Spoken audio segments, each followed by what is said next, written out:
The train arrived 40 minutes late, which gave the people of Redridge extra time to stand around the platform and form opinions about things they didn't yet know. There were maybe 15 of them gathered near the depot that Thursday afternoon in late October. A hardware merchant, 2 ranchers' wives, the postmaster, a pair of cowboys who had nothing better to do, and old Dora Sutcliffe, who made it her personal mission to witness every arrival and departure this town had ever seen.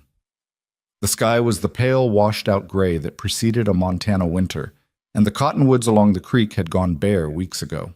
The wind off the mountains smelled like cold stone and coming snow. Silas Granger stood apart from all of them. He had his hat pulled low and his coat collar turned up, not so much against the cold as against the particular discomfort of being looked at. People in Redridge had been looking at him with that combination of pity and curiosity since his brother Thomas died in August. A riding accident that should never have happened, on a piece of land that should have been better fenced, on a morning when Silas had been 2 counties away attending to a cattle deal that ultimately fell through anyway. He'd come home to a ranch in worse shape than he'd left it, a 6-year-old boy sitting alone on the porch steps, and a hole in the middle of his life that he had no immediate plan for filling. He hadn't written the letter intending anything serious. That was the honest truth, though he wouldn't have admitted it to anyone standing on that platform. He'd written it in early September, late on a sleepless night, in the kind of exhausted desperation that makes a man do things he'd never consider in the daylight.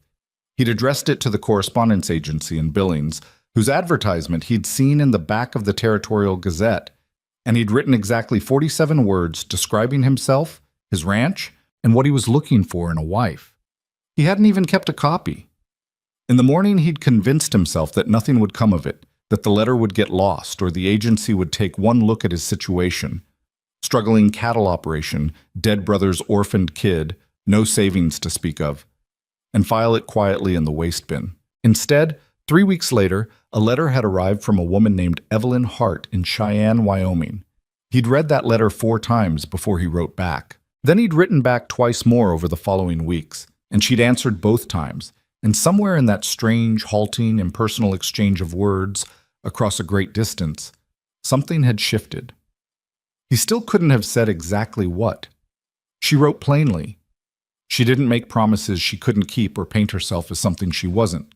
She told him she was 31 years old, that she'd been widowed 2 years prior, that she'd worked as a seamstress in Cheyenne and later as a washerwoman because the seamstress work dried up, and that she was looking for something more stable, something real. She had not mentioned in any of those letters that she had a child. Silas had only found out when her last letter arrived, the one written 3 days before she boarded the train, and by then the ticket had already been purchased and there was nothing straightforward left to do about it. He'd stood in the kitchen reading those words a second time. I should have told you earlier, and I'm sorry I didn't. Her name is Lily. She's 4 years old. I understand completely if this changes things. He'd folded the letter, put it in his coat pocket, and gone out to fix the collapsed section of fence along the north pasture, because that was the kind of man he was. The kind who needed to do something with his hands when his mind was working on a problem he didn't have an answer to yet. He still didn't have an answer, and now the train was pulling in. The locomotive came around the bend belching steam, its iron wheels grinding against the track with a sound like the earth being dragged across itself. Silas straightened up and pushed his hat back slightly, out of habit. Around him the small crowd stirred and shifted. He could feel Dora Sutcliffe watching him from 20 feet away. She'd been watching him since he arrived, and she'd keep watching until the last person had cleared the platform. And then she'd go home and tell someone everything she'd observed, probably with embellishments. The train shuddered to a stop. Doors opened along the passenger cars. A cattle buyer from Billings stepped down first, followed by a man Silas didn't recognize carrying a leather case, followed by the Abernethy boy who'd gone to visit relatives in Helena and looked like the trip had done nothing for him. Then Evelyn Hart stepped off the train. Silas recognized her, not from any image because she hadn't sent one, but from some quality in the way she moved that matched what he'd built up from her letters. She was not a small woman, but she held herself carefully, like someone who had learned that taking up too much space was a risk. She wore a dark wool dress that had been mended at the left sleeve, and she carried a worn brown satchel over one shoulder. Her hair was the color of autumn creek water, pulled back tight. She wasn't beautiful in the way the word usually got used, but there was something in her face that held your attention, A steadiness, maybe, or the particular kind of calm that comes from having survived something you weren't sure you would. She came down the step and stopped at the bottom, scanning the platform. And behind her, gripping the iron railing at the top of the steps with both small hands and staring at the crowd with enormous, terrified brown eyes, was the child. Lily Hart was 4 years old and appeared to be constructed primarily of anxiety. She had her mother's coloring, but none of her mother's stillness. She wore a coat that was slightly too large for her, its hem hanging past her knees, and her hair had escaped whatever arrangement it had been put in, and was hanging loose around her face in tangled waves. She stared at the crowd on the platform the way small animals stare at large, unfamiliar things, utterly still, not yet decided between flight and freezing. "Come on, sweetheart," Evelyn said quietly, reaching back for her. Lily descended the steps with extreme concentration, as if each one were a personal enemy, and then immediately pressed herself against her mother's side and wrapped her arms around Evelyn's waist with a grip that looked like it might leave marks. Silas walked toward them. He was aware, in the peripheral way of a man used to reading the room, that the people on the platform had gone quieter. He could feel the attention shift. A mail-order bride was already something worth watching. A mail-order bride who arrived with a small child clinging to her like a shipwrecked sailor to driftwood was, apparently, worth watching twice as hard. He stopped in front of Evelyn. She looked up at him. She came to about his chin, and he saw in those first 2 seconds that she was braced for something. Her chin was lifted just slightly more than was natural. Her eyes were direct and watchful, and there was a muscle working in her jaw that she was trying not to show. She was expecting him to say something that would hurt. "Mrs. Hart," he said. "Mr. Granger?" Her voice was steadier than he expected. "I owe you an apology. I should have been honest from the beginning about Lily. I wasn't, and that was wrong of me." Silas looked down at the child. Lily had turned her face sideways against her mother's ribs and was peering up at him with one eye, suspicious and watchful, the other eye still hidden. "How was the trip?" he asked. Evelyn blinked. Whatever she'd been ready to say in response to whatever she'd been expecting him to say, it evaporated. "It was long," she said after a pause. "Cold. There's a wagon out front. We should get off this platform." He reached for her satchel. She let him take it without argument, but he noticed she kept hold of the handle for just a half-second longer than necessary, as if making sure he understood that she was choosing to let go, not having it taken from her. Behind them, he heard Dora Sutcliffe say something to the woman standing next to her. He didn't catch the words. He didn't need to. The drive out to the Granger Ranch took just under an hour on the main road, and for most of it nobody spoke.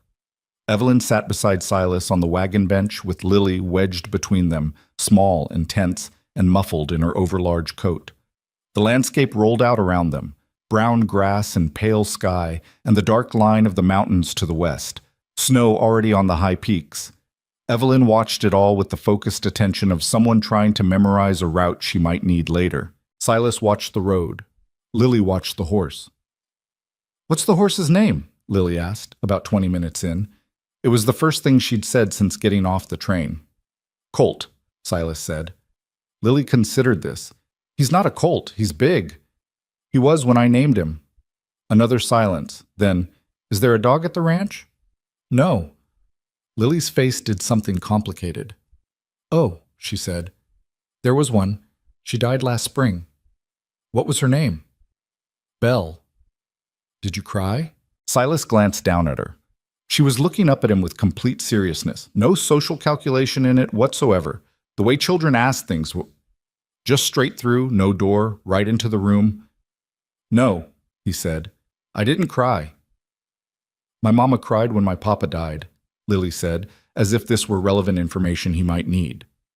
"A lot." "Lily," Evelyn said quietly, "it's true." "I know it's true. That doesn't mean—" Evelyn stopped, seemed to recalibrate. "Mr. Granger doesn't need to know everything on the first day."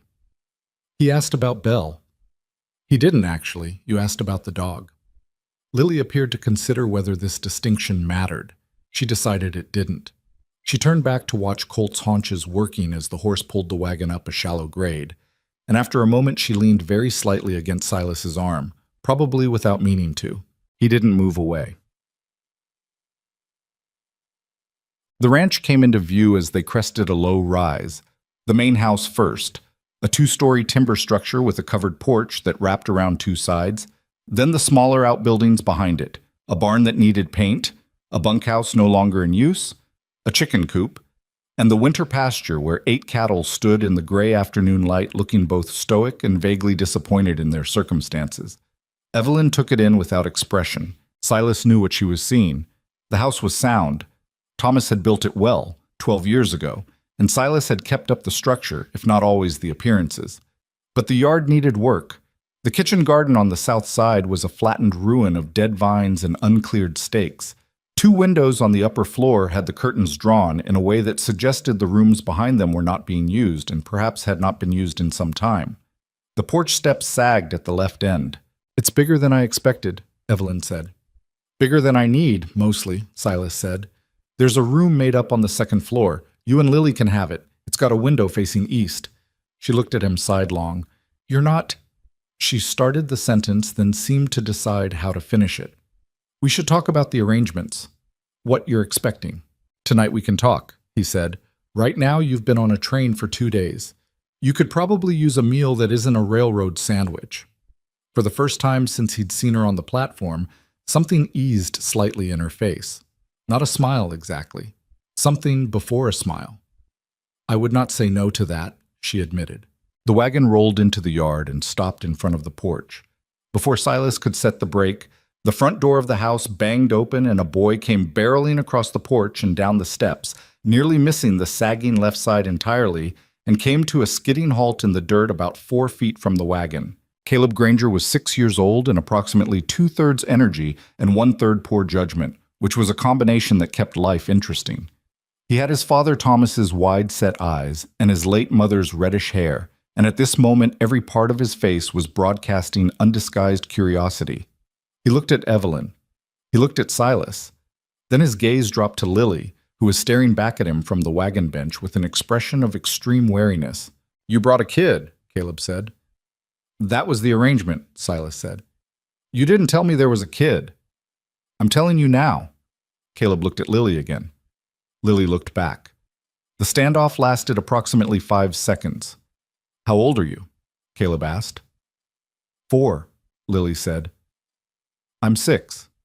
He said it with the particular gravity of a person for whom 2 years represents a significant and meaningful advantage.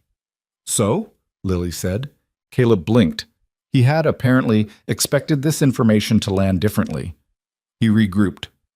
"Do you know how to catch frogs?" Lily's wariness shifted fractionally. "No." "I can teach you. There's a creek." Lily looked at her mother. Evelyn was watching this exchange with the careful attention of a woman who had learned to evaluate situations quickly. "Maybe tomorrow," Evelyn said. "It's getting cold." "It's not that cold," Caleb said, with the authority of someone who had spent his entire life in Montana and considered cold a relative term. "Tomorrow," Evelyn said again, and the word had just enough weight in it that even Caleb seemed to understand the conversation was over. The inside of the house was warmer than it looked from outside, which was something. A woman named Agnes Birch had been coming in twice a week since Thomas died to help Silas keep the place from total dissolution. She was a widow herself, 60s, practical as fence wire, and she had left a pot of beef stew on the stove before heading home for the evening. The kitchen smelled of it when they came in, and Lily, who had been rigid and silent since the moment they entered the house, turned her face toward the smell with an involuntary, almost helpless relief. "Sit wherever you like," Silas said. He hung his coat and hat and started moving around the kitchen with the economical, habitual movements of a man who'd been feeding himself for a long time. He ladled stew into bowls, set out bread that Agnes had left wrapped in a cloth, found the butter. Evelyn stood near the table and watched him for a moment, then apparently decided that watching was not in her nature and began quietly setting out the cups she found in the cabinet without being asked. Caleb sat down, pulled the bread toward him, and began tearing off a piece. "Fork," Silas said without looking up. Caleb made a face but reached for a fork. Lily climbed carefully into the chair beside her mother and sat with her hands folded in her lap, waiting. It was a very correct, very practiced posture for a 4-year-old, and it caught Silas's attention. the particular kind of stillness that came from a child who'd spent time in places where she needed to be small and quiet to stay welcome. He set a bowl in front of her. She looked up at him with those big, serious eyes. "Thank you," she said. "Sure," he said. They ate. The stew was good. Agnes cooked the way she did everything else, without fuss and with solid results. Outside, the wind had picked up, and it moved along the eaves with a low, continuous sound. The lamp on the table threw a circle of orange light. Caleb ate with focused efficiency and asked twice if there was more bread. Lily ate slowly and carefully, watching everything. Halfway through the meal, Caleb looked across the table at Lily. "What happened to your pa?" "Caleb," Silas said. "What?"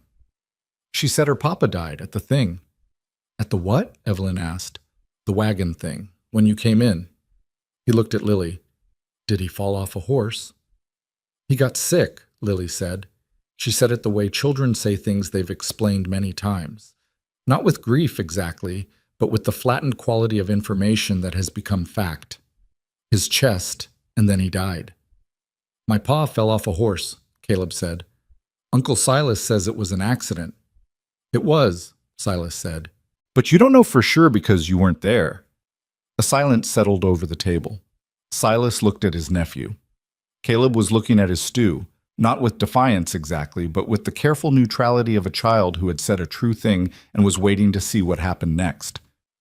"You're right," Silas said. "I don't know for sure." Caleb nodded as if this had been the correct answer. He reached for more bread. Evelyn's eyes moved briefly to Silas's face. He didn't look at her, but he was aware of it. The small, measured assessment of a woman trying to understand what kind of man she had come to Sam. After supper, Evelyn put Lily to bed in the east-facing room upstairs, and Caleb was sent off without too much protest, and Silas sat alone at the kitchen table with 2 cups of coffee he'd made more out of habit than need. When Evelyn came back downstairs, she stopped in the doorway for a moment, and he gestured at the second cup. She sat down across from him. For a little while, neither of them said anything. The wind outside had settled into a steadier sound. The lamp needed trimming, but neither of them reached for it. "I should have told you about Lily in the first letter," she said. "Probably." "I was afraid you'd say no." "I might have," he said. He was not the kind of man who smoothed things over with comfortable untruths. "I don't know." She wrapped both hands around the coffee cup. Her hands were work-roughened, the knuckles slightly reddened from cold. "She's not a burden," she said, and something tightened in her voice on the word. Not quite defensiveness, but close. "I know people see a widow with a child, and that's the word they use. Burden. I've heard it. I imagine you have. But she's not. She stopped, seemed to choose her next words more carefully. "She works hard at things. She's smart. She doesn't complain much, even when things have been hard. She's the best person I know, and I'm not saying that because I'm her mother. I'm saying it because it's true." Silas looked at her across the table. "I didn't ask you to defend her." Evelyn met his eyes. "No, you didn't. I'm asking you to stay, both of you." He paused. "What I need help with is the running of this place. It's too much for one person, and I have Caleb to think about, and I'm not managing it the way it needs to be managed. That's the honest answer to what I need." "And what do I need to know about what you're expecting?" she asked. "In terms of the arrangement, what you're thinking it looks like." He considered. "A working partnership," he said finally. "The rest of it, that comes however it comes or it doesn't. I'm not going to make promises I can't keep." She studied him for a moment. "That's more honest than I expected. I'd rather start honest than clean up the mess later." Something shifted in her face. Not quite relief, but something adjacent to it. She picked up the coffee cup. "The house needs work," she said. "I know. The garden's a disaster. Also know that. There's something wrong with the porch step on the left side. The nail's loose. I've been meaning to fix it." "I can fix it," she said, "if you have a hammer and nails." He looked at her. She looked back, level and matter of fact. "All right," he said. She drank her coffee. He drank his. Outside, the first few flakes of snow had begun to fall, soft and scattered against the kitchen window. She fixed the porch step the next morning before breakfast.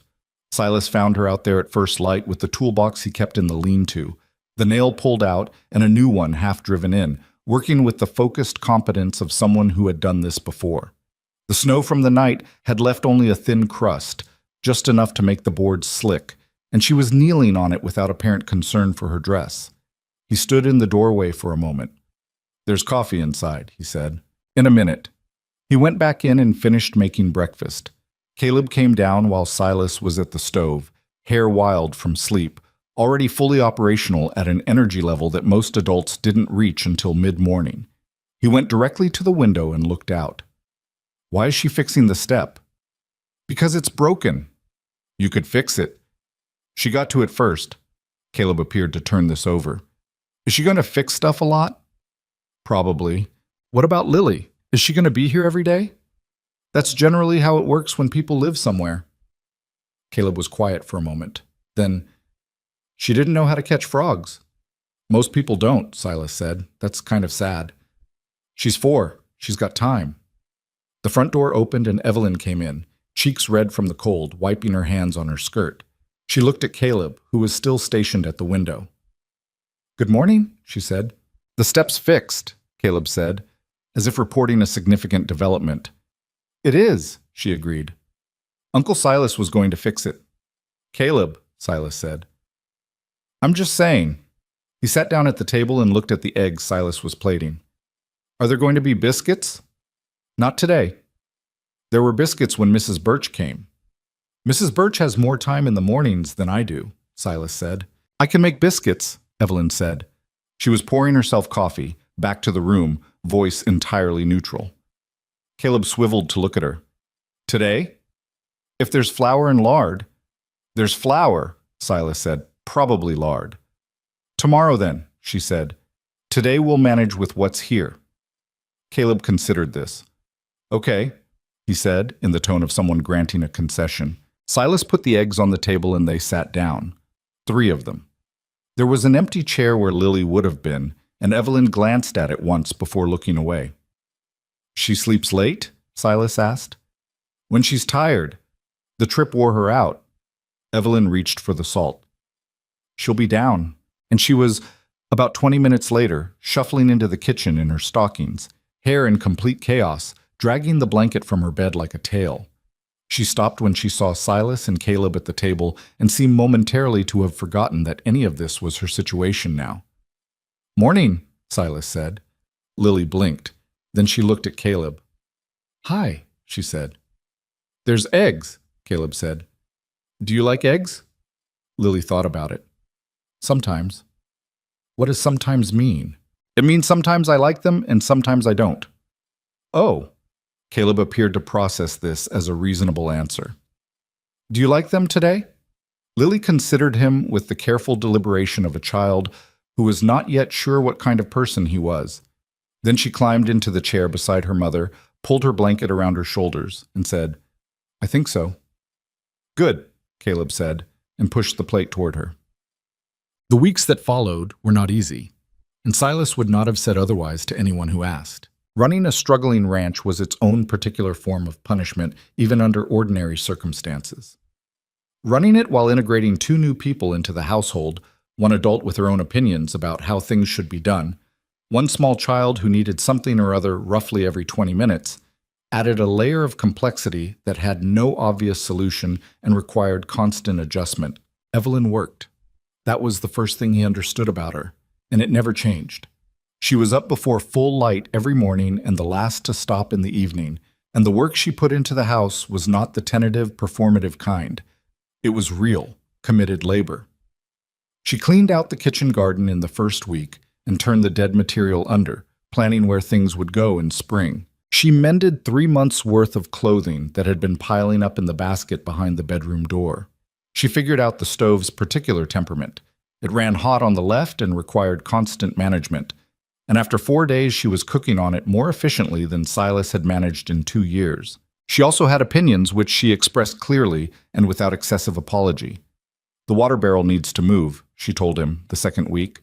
"It's too far from the kitchen, and it's sitting where the freeze will split it." "I've had it there for 3 years." "And it's cracked along the bottom seam," she said. "I noticed when I was filling it. You might want to move it before it gets worse." He moved it. He didn't love being corrected, but he also wasn't stupid enough to reject good advice on principle, and she was, frustratingly, consistently, right about the things she identified. The water barrel, the way the pantry was organized so that the things used daily were hardest to reach, the fact that Caleb's boots had worn through on the left heel and were raising a blister he hadn't mentioned because he didn't want to seem like he was complaining. That last one she noticed on a Thursday afternoon when Caleb came in from the pasture limping and claiming he wasn't limping. "Sit down," she said. "I'm fine." "I didn't ask if you were fine. Sit down." Caleb sat, with the wariness of a person who had met a force of nature and was reconsidering his position. Evelyn pulled off his boot, examined the heel, looked at the blister that had developed into something considerable, and said, in a voice that was direct without being unkind, "This has been hurting you for a while." "It's not that bad," Caleb said. "If it's not that bad, why have you been favoring your left leg for 2 days?" Caleb looked at her. "You notice that?" "I notice things," she said, without particular pride in it. Just a statement of fact. She cleaned and dressed the blister with the efficiency of someone who had done this before, and then she took the boot and spent an hour that evening working the heel back to something wearable, and the next morning she'd figured out from Silas where the nearest cobbler was and added it to the list of things that needed doing in town. Silas watched all of this from a careful distance. He was not, by nature, an easy man to know. The years of running the ranch largely alone, punctuated by Thomas's presence, which had been necessary and good, but also limited by Thomas's tendency toward optimism and away from practicality, had developed in Silas a kind of self-sufficiency that looked from the outside a lot like coldness. He wasn't cold. He was just accustomed to keeping the important things close. But he watched Evelyn with Caleb. The way she didn't make a fuss over the boy but simply helped him and moved on. The way she didn't try to be his mother. Didn't try to be anything exactly, just a person who was present and paying attention. And he watched Caleb's response to it, which was cautious at first and then, gradually, less so. By the end of the 3rd week, Caleb was telling her about things at dinner. Not important things. The things kids told you when they were deciding whether to trust you. The way Colt had spooked at the dry grass near the north fence. The names he'd given to 3 of the 8 cattle. The approximate location of a beaver dam along the creek that he was planning to show Lily when it got warmer.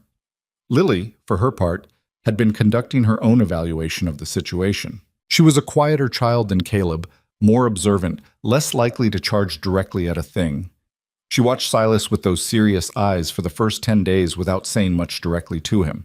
She talked to her mother. She gradually started talking to Caleb. But with Silas, she maintained a respectful, watchful distance, as if she was still calculating something. He didn't push it.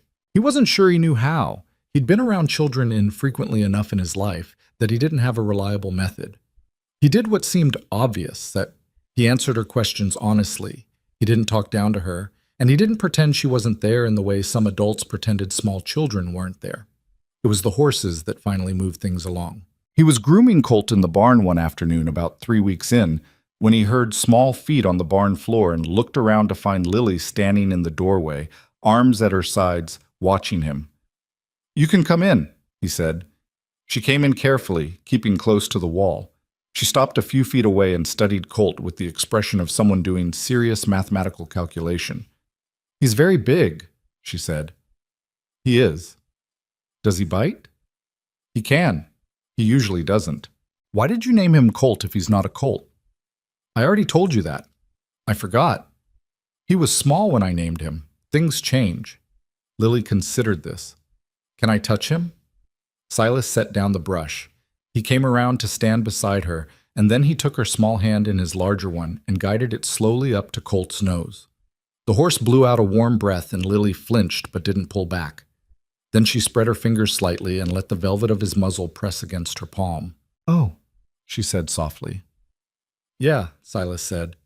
He let go of her hand. She kept hers there on the horse's face, and after a moment she started to smile. Not a big smile, just a quiet, private thing, the kind that meant something was happening inside that she hadn't expected. He went back to grooming.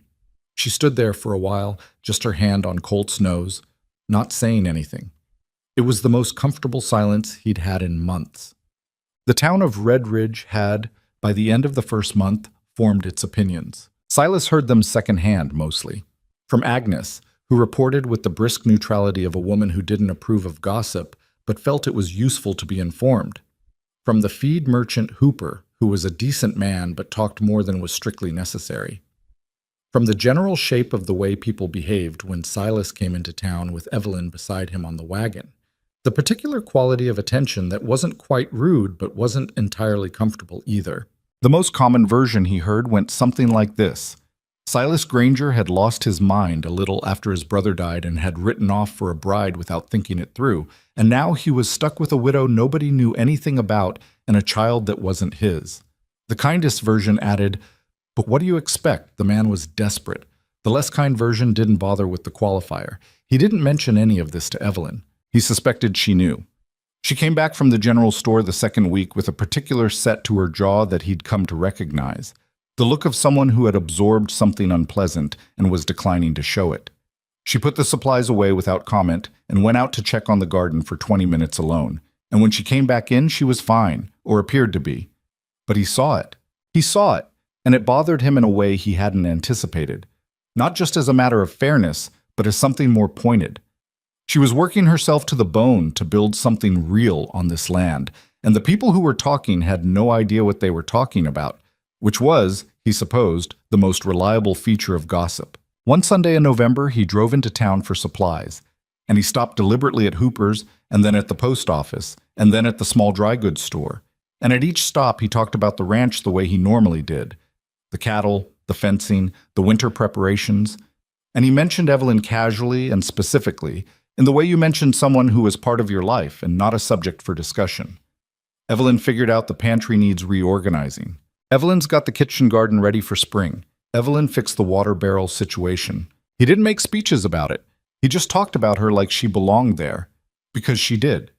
Whether that had been obvious to him from the beginning, or whether it had become obvious over the course of a difficult, unglamorous, necessary month of living alongside each other, he couldn't have said. But it was obvious now.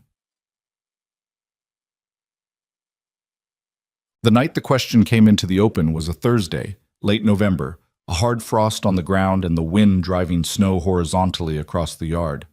They were in the kitchen after the children were in bed, which had become a habit. Not deliberately formed, just arrived at naturally, the two of them sitting with coffee while the house settled around them, talking about what needed doing or sometimes not talking at all. Evelyn was mending one of Caleb's shirts.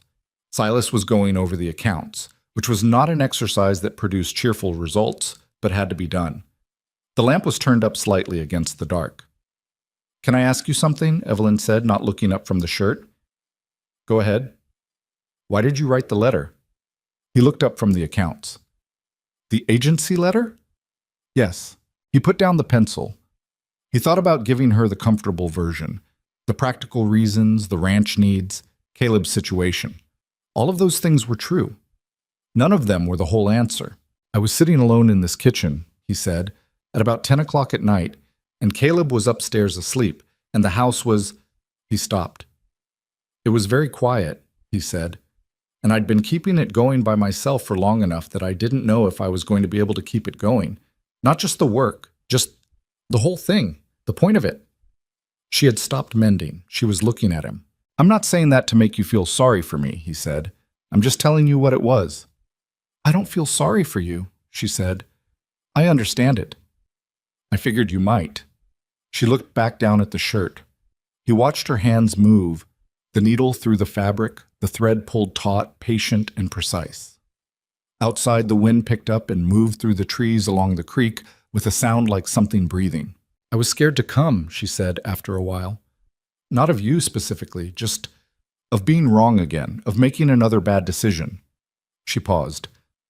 "My husband wasn't a bad man. He just wasn't reliable. And after he died and things got very difficult, I realized how many decisions I'd made based on what I hoped things would be instead of what they were." "That's an honest thing to say." "I'm trying to be," she said. "You were honest with me. Seems fair." He looked at her across the table. The lamplight was warm on her face, and she was looking at the shirt in her hands with the concentrating expression she wore when she was working something through. "For what it's worth," he said, "you haven't made a bad decision." She looked up. "I mean that," he said. What you've built here in a month? It's more than I managed in a year by myself. And I know the town is... I know what people are saying. Some of it, she said. I'll handle it, he said. You don't need to handle it for me. I know I don't need to. He picked up his pencil again. I'm going to anyway. A small silence. Then, to his complete surprise, she laughed. A short, real sound, not polished or careful, just genuine amusement escaping. What? He said. Nothing, she said. You're just... She shook her head, the smile still on her face. You're exactly like you were in the letters. Is that good? Yes, she said. It's good. He went back to the accounts. She went back to the shirt.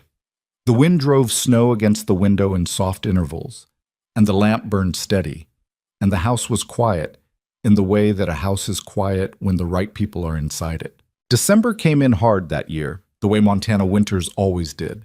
Not gradually, not with any particular warning, just a morning when you woke up and the cold had weight to it that it hadn't had the day before, and you understood without being told that the easy part of the season was finished. Silas had known Montana winters his whole life, and he still didn't like them.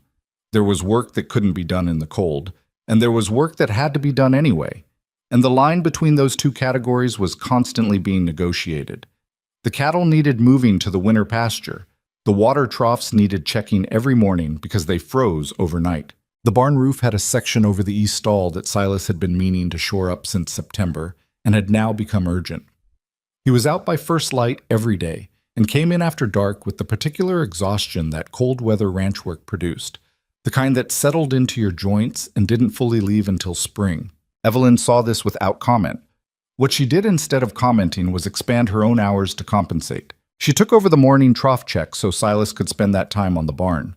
She added the evening feeding to her routine without being asked, figuring out the particular personalities of the 8 cattle well enough that she could tell which ones would crowd toward the hay and which ones needed to be managed toward it.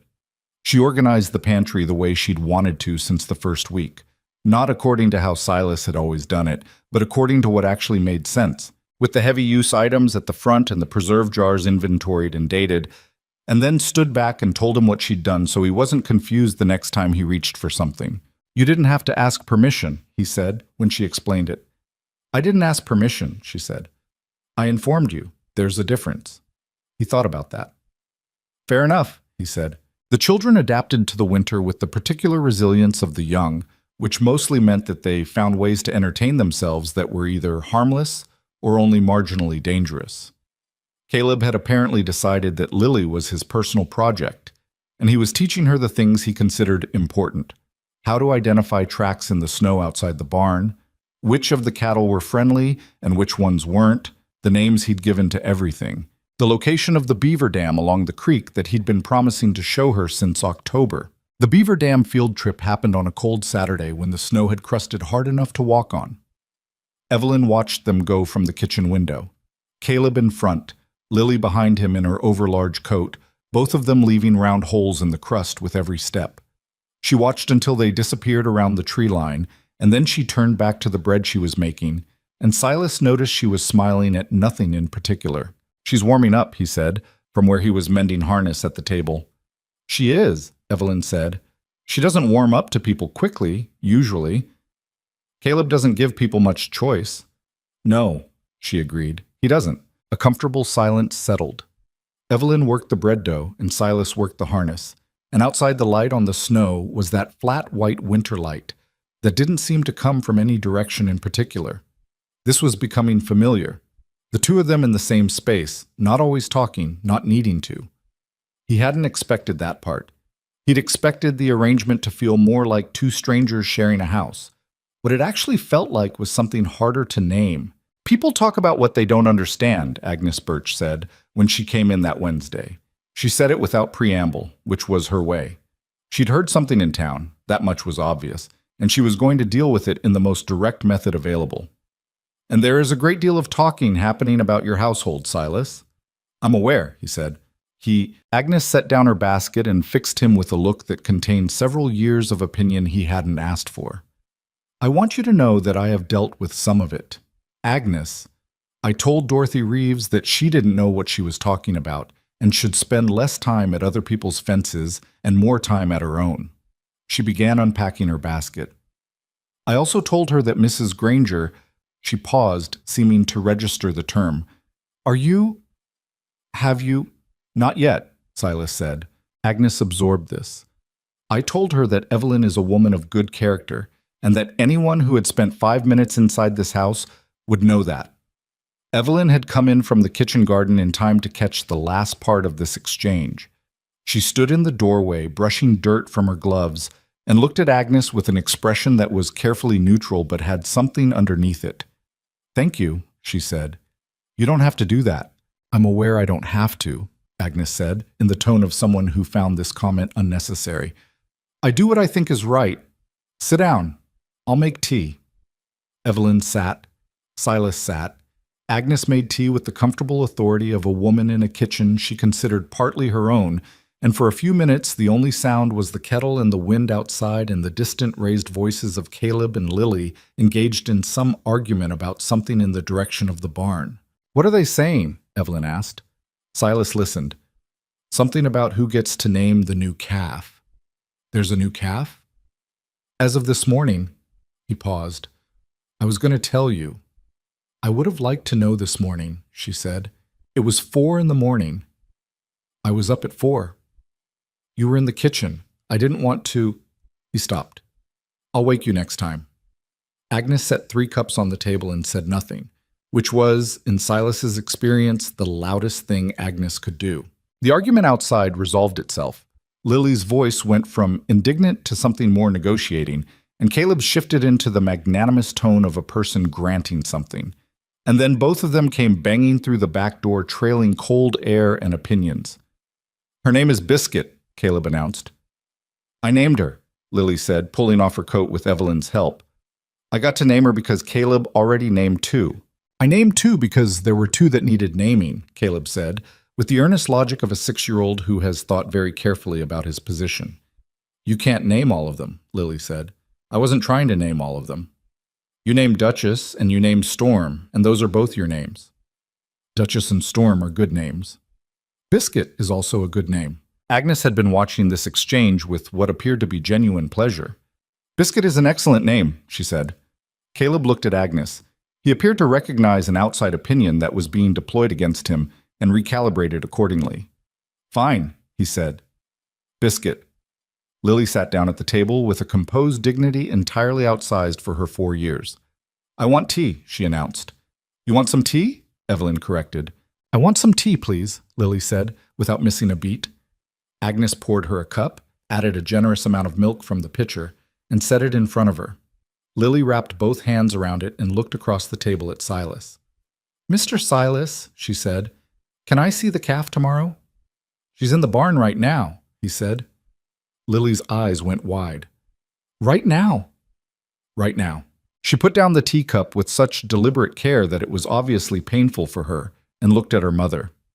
Evelyn was watching her with the small private smile she wore when Lily was being particularly Lily about something.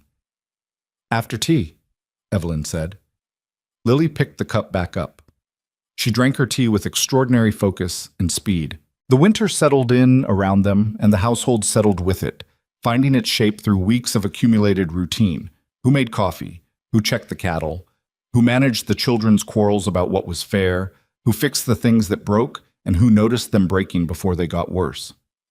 None of it had been decided formally. It had just happened, the way things happen when people live together long enough and are paying reasonable attention.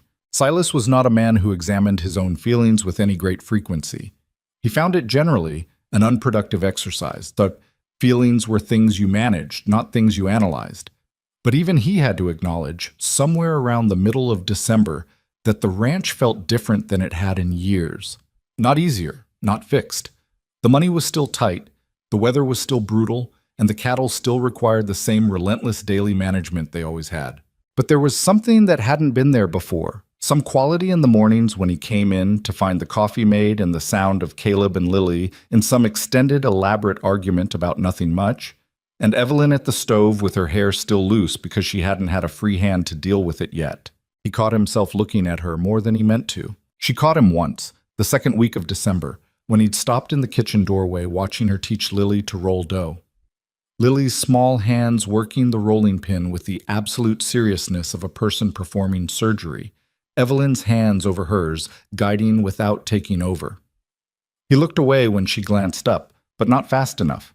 She didn't say anything about it, but he noticed that she didn't pretend it hadn't happened either. She just looked at him for a moment with those direct measuring eyes, and then went back to the dough. He didn't know what to do with that. He put it aside in the place where he put things that needed more time than he had right now. What he didn't put aside was the matter of the town.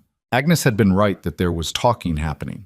By mid-December, it had graduated from the general ambient gossip of a small community to something more organized, which was worse. Hooper at the feed store mentioned it carefully, in the way people mentioned things they considered themselves neutral on, but actually weren't. Two women at the general store had stopped their conversation when Evelyn came in and resumed it in a lower register that was still clearly audible. The preacher's wife, a woman named Marlowe who had opinions about everything, had told Agnes that she thought the arrangement at the Granger Ranch was irregular. Agnes had told her with remarkable precision what she thought of that characterization.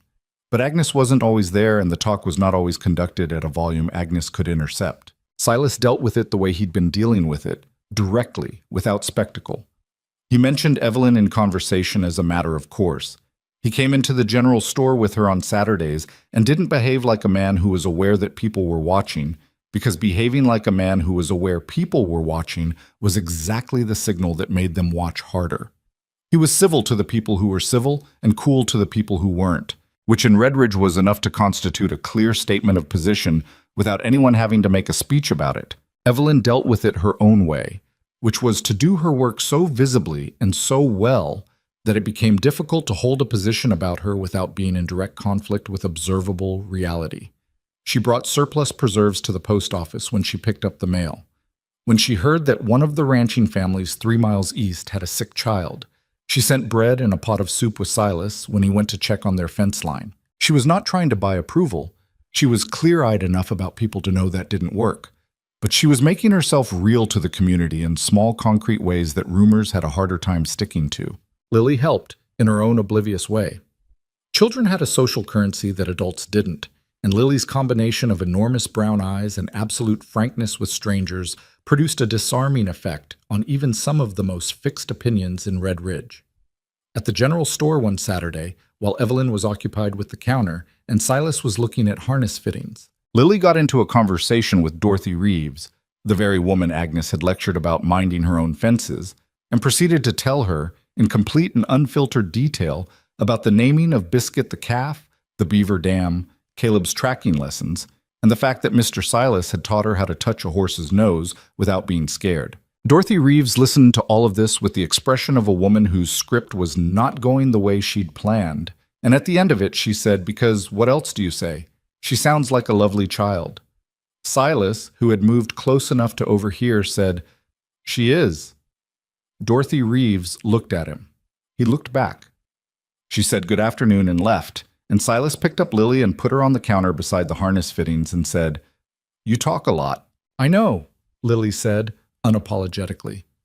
"It's fine," he said. She picked up one of the harness fittings and examined it. "What's this?" "Part of a harness." "For Colt?" "For Colt." She handed it back to him with great ceremony. "Okay," she said. He put her back down and she went to find her mother, and he stood there for a second holding the harness fitting and feeling something he didn't immediately know what to call. Christmas that year was not elaborate. There wasn't money for elaborate, and neither Silas nor Evelyn was the type to pretend otherwise. But Evelyn had a gift for making modest things feel like enough. She'd always had it, she told him once, because she'd needed it for most of her adult life. And the holiday she assembled from what they had was warm in a way that didn't depend on what it cost. She found pine boughs along the creek and brought them in, and the house smelled of them for days. She made candy from sugar and butter, and the children were allowed to eat it in front of the fire with the particular reverence that children brought to treats they'd watched being made. Agnes came for Christmas dinner and brought a pie, and the 5 of them sat around the table for most of the afternoon.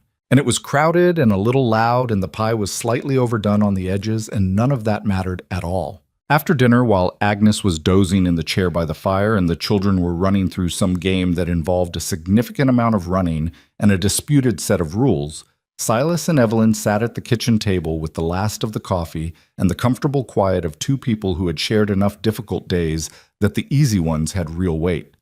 "Merry Christmas," she said. "Merry Christmas," he said. She looked at him across the table. In the other room, Caleb yelled something, and Lily yelled back, and Agnes did not wake up. "This is better than last Christmas," Evelyn said. "Where were you last Christmas?" "Cheyenne. Rooming house. Lily had a cold." She paused. "I made her a rag doll from scraps. She named it Martha, and she still has it somewhere. I don't know if she remembers where it came from." "She probably does," he said. "Kids remember more than you think." "I know." She looked at her cup. "I was scared all the time last Christmas, about what was going to happen, about whether I was making the right decisions." She paused. "I still get scared, but it's different now." "Different how?" She thought about it. "When I was scared before, it felt like the fear was the whole room. Now it feels like just one thing in a room with other things in it." He didn't say anything to that. He didn't need to. He understood it exactly. January brought the deep cold. And with the deep cold came the particular variety of problem that a Montana ranch in winter produced with reliable creativity. The east stall roof, which Silas had shored up in November, developed a new leak after a heavy snow load shifted it.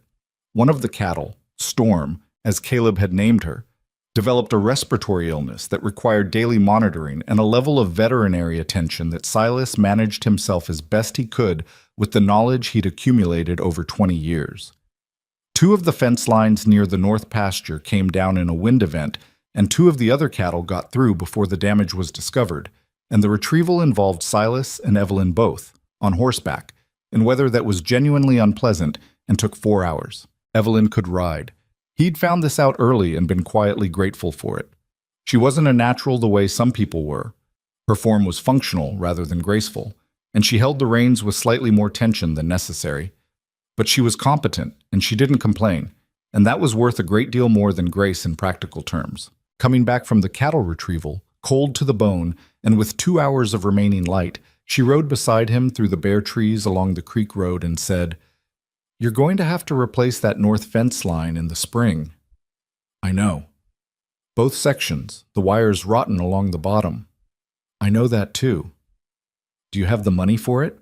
He was quiet for a moment. This was the kind of question, direct, practical, aimed at the actual problem, that she asked without apparent discomfort, as if she'd long since decided that avoiding the real questions was a luxury she couldn't afford. "Probably not by spring," he said. "I'll need to sell 2 of the cattle before they're quite ready." She considered this. "Which 2? "Duchess, and the one Caleb calls Hamilton. Caleb's going to have feelings about Hamilton." "I know. Do you want me to tell him, or will you?" He glanced over at her. She was watching the trail ahead, her breath visible in the cold air, her expression the particular focused calm she wore when she was working through something practical. "I'll tell him," he said. "He'll take it better from you," she agreed. He did tell Caleb that evening in the straightforward way he tried to handle hard things with the boy. Not softening it beyond recognition, but not making it bigger than it was either. Caleb was quiet for a long moment, and then he asked if they could visit Hamilton in the pasture before the sale, and Silas said yes, and that was the end of the conversation, outwardly. But later that night, Silas heard Caleb crying in his room, the quiet, contained kind of crying a child did when he was trying not to be heard, and he stood in the hallway for a moment outside the closed door, not sure what to do. Before he could decide, he heard another set of footsteps on the stairs. Lighter, softer, and then Evelyn's voice through the door, low and unhurried. "Caleb, can I come in?" A pause. Then, "Yeah." He stood there in the dark hallway and listened to her voice inside, too quiet to catch the words, just the tone of it, steady and real, not trying to fix anything, just there. After a while, Caleb stopped crying. After a little while longer, her footsteps came back to the door. She found Silas still in the hallway. She didn't seem surprised. "He's all right," she said quietly. "Thank you," he said. She looked at him in the dark. She had her hair down, which was how it was at night, loose around her shoulders, and she looked less guarded than she did in daylight. Not different, just less armored. "He misses his father," she said. "It comes out sideways sometimes." "I know." "You're good with him," she said. "You don't always realize it, but you are." He didn't know what to say to that. It was the kind of thing that landed somewhere specific and took a moment to settle. "Go to sleep," he said. "The trough isn't going to check itself at 4. She almost smiled. "Good night, Silas." "Good night." He stood there after she went into her room in the dark hallway of the house his brother had built, and he thought about the particular shape of the life that had assembled itself around him without his quite planning it, and he found that he had no objection to it. None at all. February brought a brief, deceptive thaw. 3 days of temperatures that climbed above freezing, a false promise that the valley always made and never kept. And during those 3 days, the children were outside every possible waking hour, running off the accumulated energy of weeks of being mostly indoors. Caleb attempted to demonstrate frog catching at the creek, which was premature by about 2 months, but the effort was genuine. Lily tried it with him and came back soaked to the knees and completely untroubled by this, which Evelyn accepted with the composure of a woman who had stopped being surprised by what a 4-year-old would do when given freedom and access to a creek. Silas spent the thaw on the roof of the barn, refixing the east stall section properly this time. He could hear the children from up there, their voices carrying in the thin winter air, and occasionally Evelyn's voice responding to something, the words indistinct but the tone clear, that particular blend of patience and dry amusement she used with them that was entirely her own. On the 3rd afternoon of the thaw, he came down from the roof to find Lily sitting on the porch steps waiting for him. She had mud on her boots, and her coat was damp at the hem, and she was holding something in both hands with the focused care of a person transporting something fragile. "What have you got?" he asked. She held it up. It was a frog. "Caleb taught me," she said. "It took a long time." "Good." He sat down on the step beside her. The frog sat in her cupped hands with the resigned dignity of an animal that had seen things. "You going to keep it?" "Mama said no." "Probably wise." "I know." She looked at the frog for a long moment. "I'm going to put it back now," she announced. "It probably misses the creek." "Animals usually do," he said. She stood up very carefully and went down the porch steps and across the yard toward the creek path, tiny and determined, carrying the frog like it was something that mattered. He watched her go. Evelyn came around the corner of the house and stopped beside him, following his line of sight. She watched Lily disappear around the tree line. "She caught it herself," she said. "Took her about 45 minutes. Caleb must have been patient. Surprisingly, yes. She sat down on the step. When she decides she wants to learn something, she doesn't stop. She gets that from somewhere," he said. Evelyn looked at him sideways. "Don't look at me like that." "I'm not looking at you like anything." She was quiet for a moment, then, "We should talk about the formal arrangements," she said. "You mentioned it when I arrived and then we never—" "I know," he said. "I'm not pressing," she said carefully. "I just want to know what you're thinking, where things stand." He looked out at the yard, the barn with its patched roof, the winter pasture, the creek line where Lily had gone. He thought about the night in the hallway. He thought about the Christmas table. He thought about the way she'd handed him the harness fitting at the general store and said, "Okay," like it was a settled matter. "I think you know where things stand," he said. She was quiet. "But I'll say it plain, if that's what you need," he said. "This is your home. You and Lily both. That's not conditional." She looked at her hands folded in her lap. "You don't have to." "I know I don't have to." He looked at her. "I want to." A long pause. The creek made its sound in the distance. Somewhere back along the tree line, Lily was probably having a conversation with a frog she was about to put back in the water. "All right," Evelyn said. Her voice was steady, but there was something behind it that wasn't quite steady. "All right." She didn't say anything else, and neither did he. But when she stood up to go back inside, she paused for just a moment with her hand on the doorframe, not looking back, just stopped. And then she went in. He sat there in the February sun with his elbows on his knees, listening to the creek and the sound of the house and the distant voice of a small girl saying goodbye to a frog. And he thought that whatever was coming, whatever the next hard thing was, because there was always a next hard thing, He was no longer facing it the way he'd been facing things before she'd stepped off that train. That was enough. More than enough. More than he'd known to ask for. The thaw ended on the fourth day, as it always did, and the cold came back and the frost sealed the yard again, and the cattle pressed together in the winter pasture against the wind. But something had shifted in the household with the coming of the thaw, some small but measurable thing, and when Evelyn came downstairs the next morning and found Silas already at the kitchen table with 2 cups of coffee made, she sat down across from him without surprise, as if this were simply what the mornings were, and they drank their coffee in the quiet of a house that had become, somewhere in the cold and the work and the slow accumulation of ordinary days, genuinely theirs. Spring came to the valley in the first week of April, not all at once, but in the gradual, uneven way of Montana springs. A warm day followed by 3 cold ones, then 2 warm days, then a late frost that killed the early shoots along the south fence before the real warmth finally settled in and held. Evelyn had been watching the kitchen garden since February, planning it out on paper during the long evenings. And the moment the ground was workable, she was out there with a spade and a clear idea of what was going where. Silas helped her turn the soil on the first real Saturday of spring, and they worked side by side without talking much, which had become their natural mode. Comfortable in the shared task, no need to fill the space with words. Caleb dragged Lily out to help, and they lasted about 20 minutes before the novelty wore off, and they migrated toward the creek, which had come up with the snowmelt and was running fast and brown along the tree line. The garden took shape over the following weeks. Evelyn planted beans and squash and 2 rows of carrots, potatoes in the far section where the soil was deepest, herbs close to the kitchen door. She knew what she was doing. She'd had a garden before, she told him once, when she and her husband first married and they had a small place outside Laramie, before things got difficult. She said it without bitterness, just as a fact, the way she said most things. The ranch was doing better. Not dramatically better, not the kind of better that showed up in impressive numbers, but the steady incremental kind that meant something real. The 2 cattle sold in February had covered the fence wire, and Silas had replaced both north sections in March, properly this time. Storm had recovered from her respiratory illness and was producing normally again.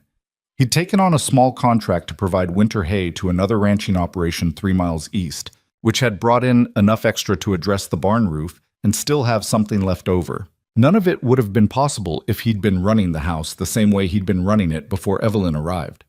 That was a fact he turned over occasionally with the same direct honesty he applied to most things, without excessive sentiment about it. She had made this workable, not by doing everything. He did not believe in tallying contributions the way you tallied accounts, but by being the kind of person whose presence made the surrounding system function better, which was its own particular skill and not a common one. He told her that, on an evening in early April, imprecisely and without much preamble, the way he told her most things. She looked at him for a moment and then said, "The ranch is easier to manage than I expected." And then she went back to what she'd been doing. He understood this as reciprocal. It was on a Tuesday in late April that Victor Kane first came to Red Ridge. Silas wasn't there when he arrived. He was out on the north pasture checking the new fence line, and he came into town that afternoon only to pick up a parcel from the post office, and he heard about Kane the same way he heard about most things in Red Ridge, from Hooper, who was constitutionally incapable of withholding information. "New man in town," Hooper said, before Silas had fully cleared the door of the feed store. "Come in on yesterday's train. Staying at the Caldwell boarding house." "What kind of new man?" Silas asked, because in a town the size of Red Ridge, the answer to that question determined whether the information was worth your attention. "The money kind," Hooper said.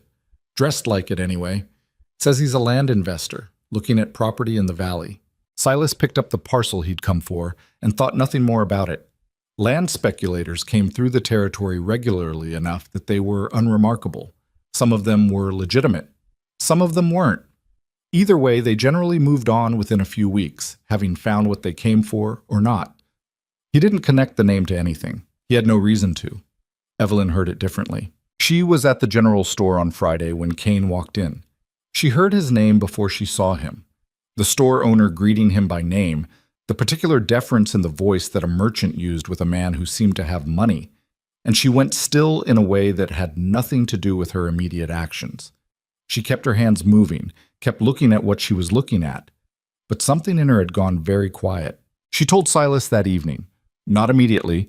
She waited until the children were in bed, and then she came downstairs and sat at the kitchen table with her hands folded and told him in a flat, careful voice that Victor Kane was a man she had encountered in Cheyenne 2 years ago, in the months just after her husband died. Silas sat across from her and listened. He was a business associate of my husband's, she said. In a loose way. They had dealings. She paused. My husband borrowed money from him. Not a large amount, but enough. He died before he paid it back. Did Kane come after the debt? He came after me, she said, and her voice stayed level, but her hands on the table tightened slightly. Not for the money. That was the pretext. He wanted the money, yes, but what he really wanted was the house, the deed to the property. My husband had put it up as collateral without telling me, and when he died, Kane held the note.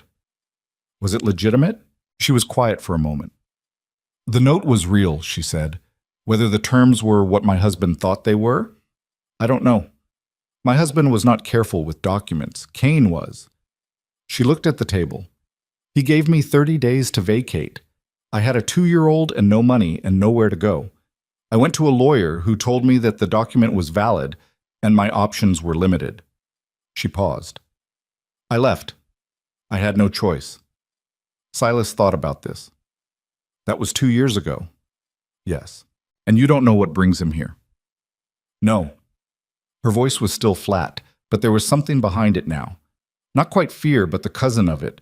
The particular tension of someone who had survived a bad thing once and was not certain they would survive it again. He may be here for entirely different reasons. There's land in this valley worth looking at. He may not even know I'm here. But you think he does. She looked at him. I think he usually knows what he wants to know, she said. He's that kind of man. Silas nodded slowly. He turned this over for a moment. Then he said, Tell me everything you know about him. And she did. Not quickly, not without pauses, but completely.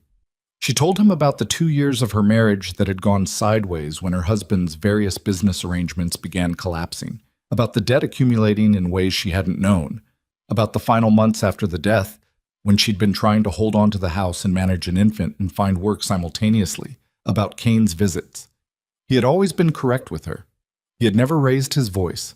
He had been, in fact, almost pleasant, in the way of a man who found it amusing to be pleasant while doing damage.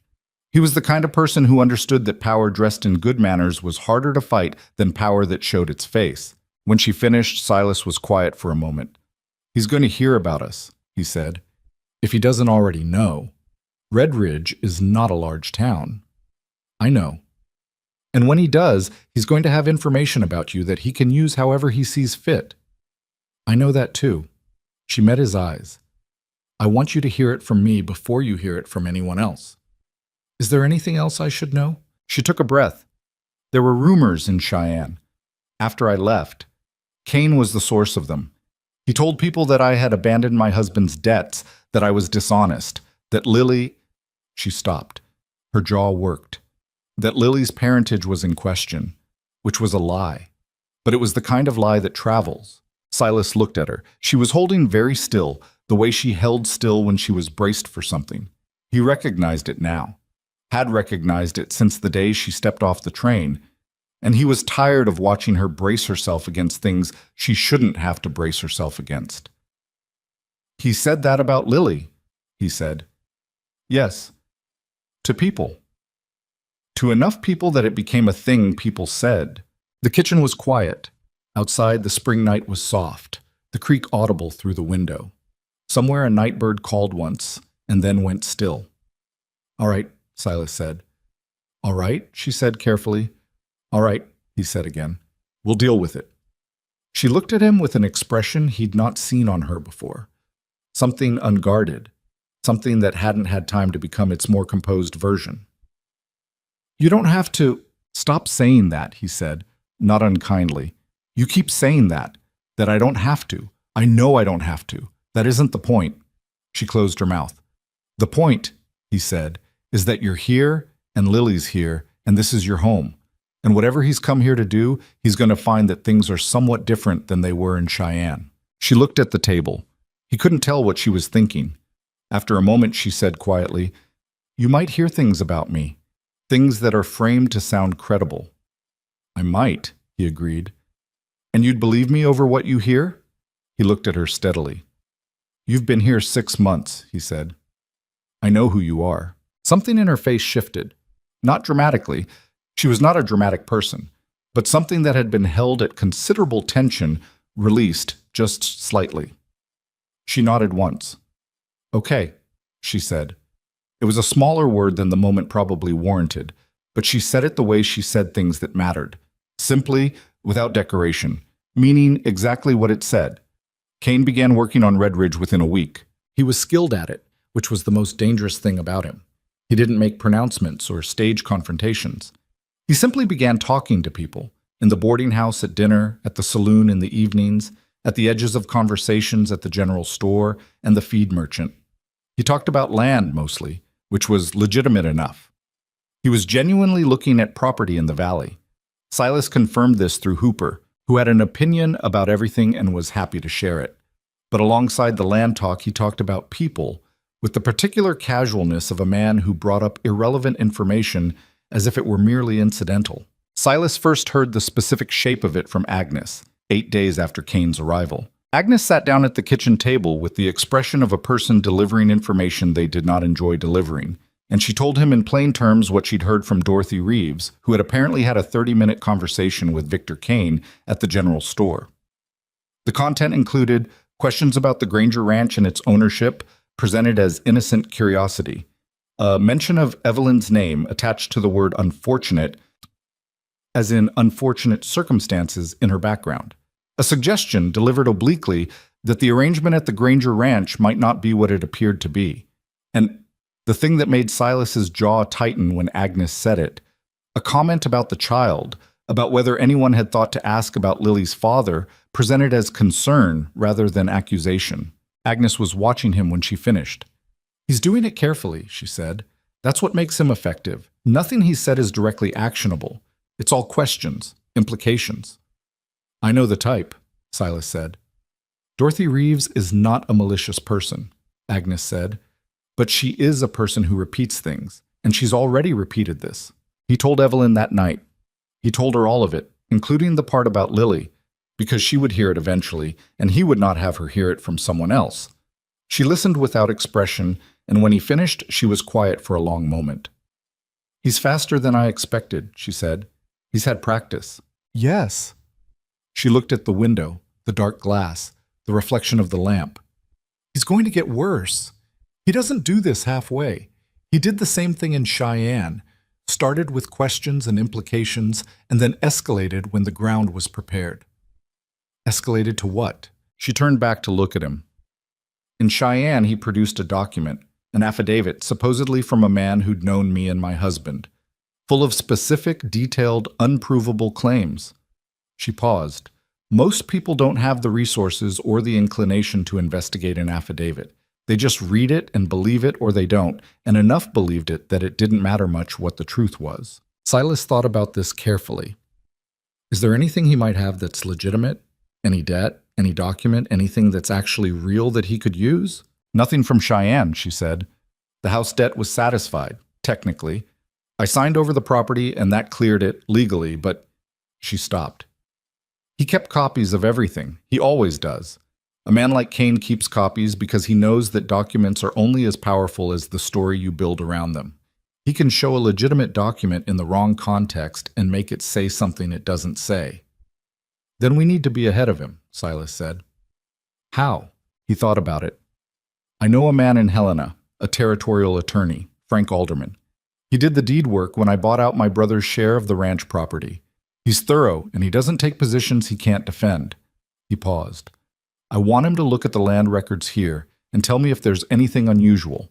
And I want him to look at your situation in Cheyenne, what you signed, what Kane holds, whether there's any legitimate claim he could make here. She looked at him. That costs money. It does, he said. I have some. This was not entirely true. He had very little, but he had enough for a letter and a consultation, and he was not going to allow money to be the reason he failed to do the obvious thing. She opened her mouth. He waited for her to say, "You don't have to," again, and was prepared to repeat himself. Instead, she said, I have documents from Cheyenne. I brought them. The signed release, the original note. I have them in my case upstairs. Get them, he said. I'll write to Alderman tonight. She went upstairs and came back with a worn leather document case that she set on the table between them. She opened it and went through it with the methodical precision of a woman who had organized these papers in this order more than once, and she laid them out and explained each one while he looked and listened.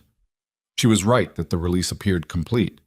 But he was not an attorney, and what he didn't know was what Kane might have manufactured in the 2 years since. He wrote to Alderman that night. He wrote it plainly, laid out the situation without embellishment, and sent it with the next morning's post. 2 days later, things escalated. It happened at the general store on a Wednesday morning. Evelyn had gone in for supplies, flour, salt, lamp oil, and Silas was not with her. He heard about it afterward in pieces, from Evelyn first, and then from Agnes, and then, more obliquely, from Hooper. Kane had been in the store when she arrived. He'd been talking to the owner, a man named Gillet, and 2 other men whose names Evelyn didn't know. When Evelyn came in, Kane had turned and greeted her by name. Not her married name, her maiden name, Hart, the name she'd had in Cheyenne, the name he had no reason to know she was going by here unless he'd asked specifically. Mrs. Hart, he said. I thought that was you. The store had gone quiet. Evelyn told Silas she'd felt it, the attention of the room shifting, everyone suddenly very interested in not appearing interested. Mr. Kane, she said. She kept moving toward the counter. She did not stop walking. It's been some time, he said pleasantly. You've come a long way from Cheyenne. I have, she said. I was just telling these gentlemen about some of the investment opportunities in this valley, he said, still in that pleasant conversational register. Remarkable land. I was asking about the Granger property, actually. I understand you're connected to that ranch. I live there, she said. She was at the counter now. She put her list down and looked at Gillet, not at Kane. I'd like these, please. Of course, Gillette said, and began moving without making eye contact with anyone. I hope the arrangement is working out, Kane said from behind her. It was quite unexpected, I understand. From the outside. A beat. Though I suppose people do what they need to do when they're in difficult circumstances. She picked up her list from the counter and folded it and put it in her pocket. She turned around and looked at him directly, because not looking at him was the thing he wanted. A sign that she was avoiding, hiding, afraid. She looked at him the way she'd looked at harder things than this, and she said, I hope your business in Red Ridge is going well, in a voice that meant exactly nothing. Something moved in his face. Not much. He was controlled, always. But she saw it, the slight recalibration of a man who had expected a different response. It is, thank you, he said. She picked up her purchases when Gillet had them together, paid, and left. She did not hurry. Outside, she walked to the wagon and put the supplies in and sat there for a moment with her hands in her lap and breathed once, in and out, before she picked up the reins. She told Silas this part herself when she got home. He listened to the whole account, and then he said, You handled that well. I didn't handle it, she said. I just didn't fall apart. That's what handling it means. She looked at him. She was tired. Yeah, he could see it. Not the physical tiredness, but the other kind, the kind that came from carrying something at full weight for too long. He's going to do something next, she said. Something more direct. I know. He doesn't do the quiet approach forever. It's just the preparation. Silas nodded. He'd been turning this over since his conversation with Agnes. He'd been thinking about what he knew about Kane, which was secondhand, but Evelyn's information about him was specific and had already proven accurate. And he'd been thinking about what options were available.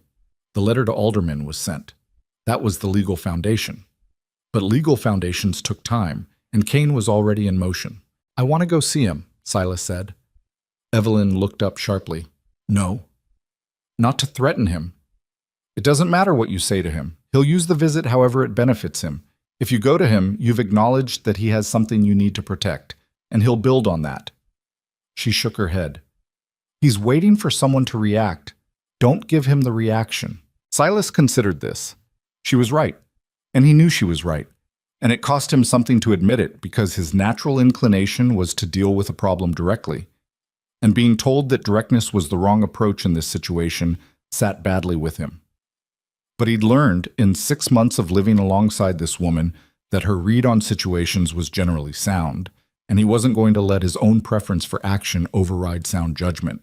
"All right," he said, "then we wait for aldermen." "And in the meantime?" "In the meantime," he said, "we don't change anything. We go about our lives the same way we've been going about them, and we don't give anyone watching the impression that anything here is different than it appears to be." She was quiet for a moment. "And if he produces something, a document, an affidavit, something that he puts in front of people, then we respond to the actual thing instead of the hypothetical thing," he said. She looked at him. She didn't look entirely convinced, but she nodded. She understood the logic, even if the waiting didn't come naturally to her either. What neither of them accounted for was how fast Cain would move, or what form the next escalation would take.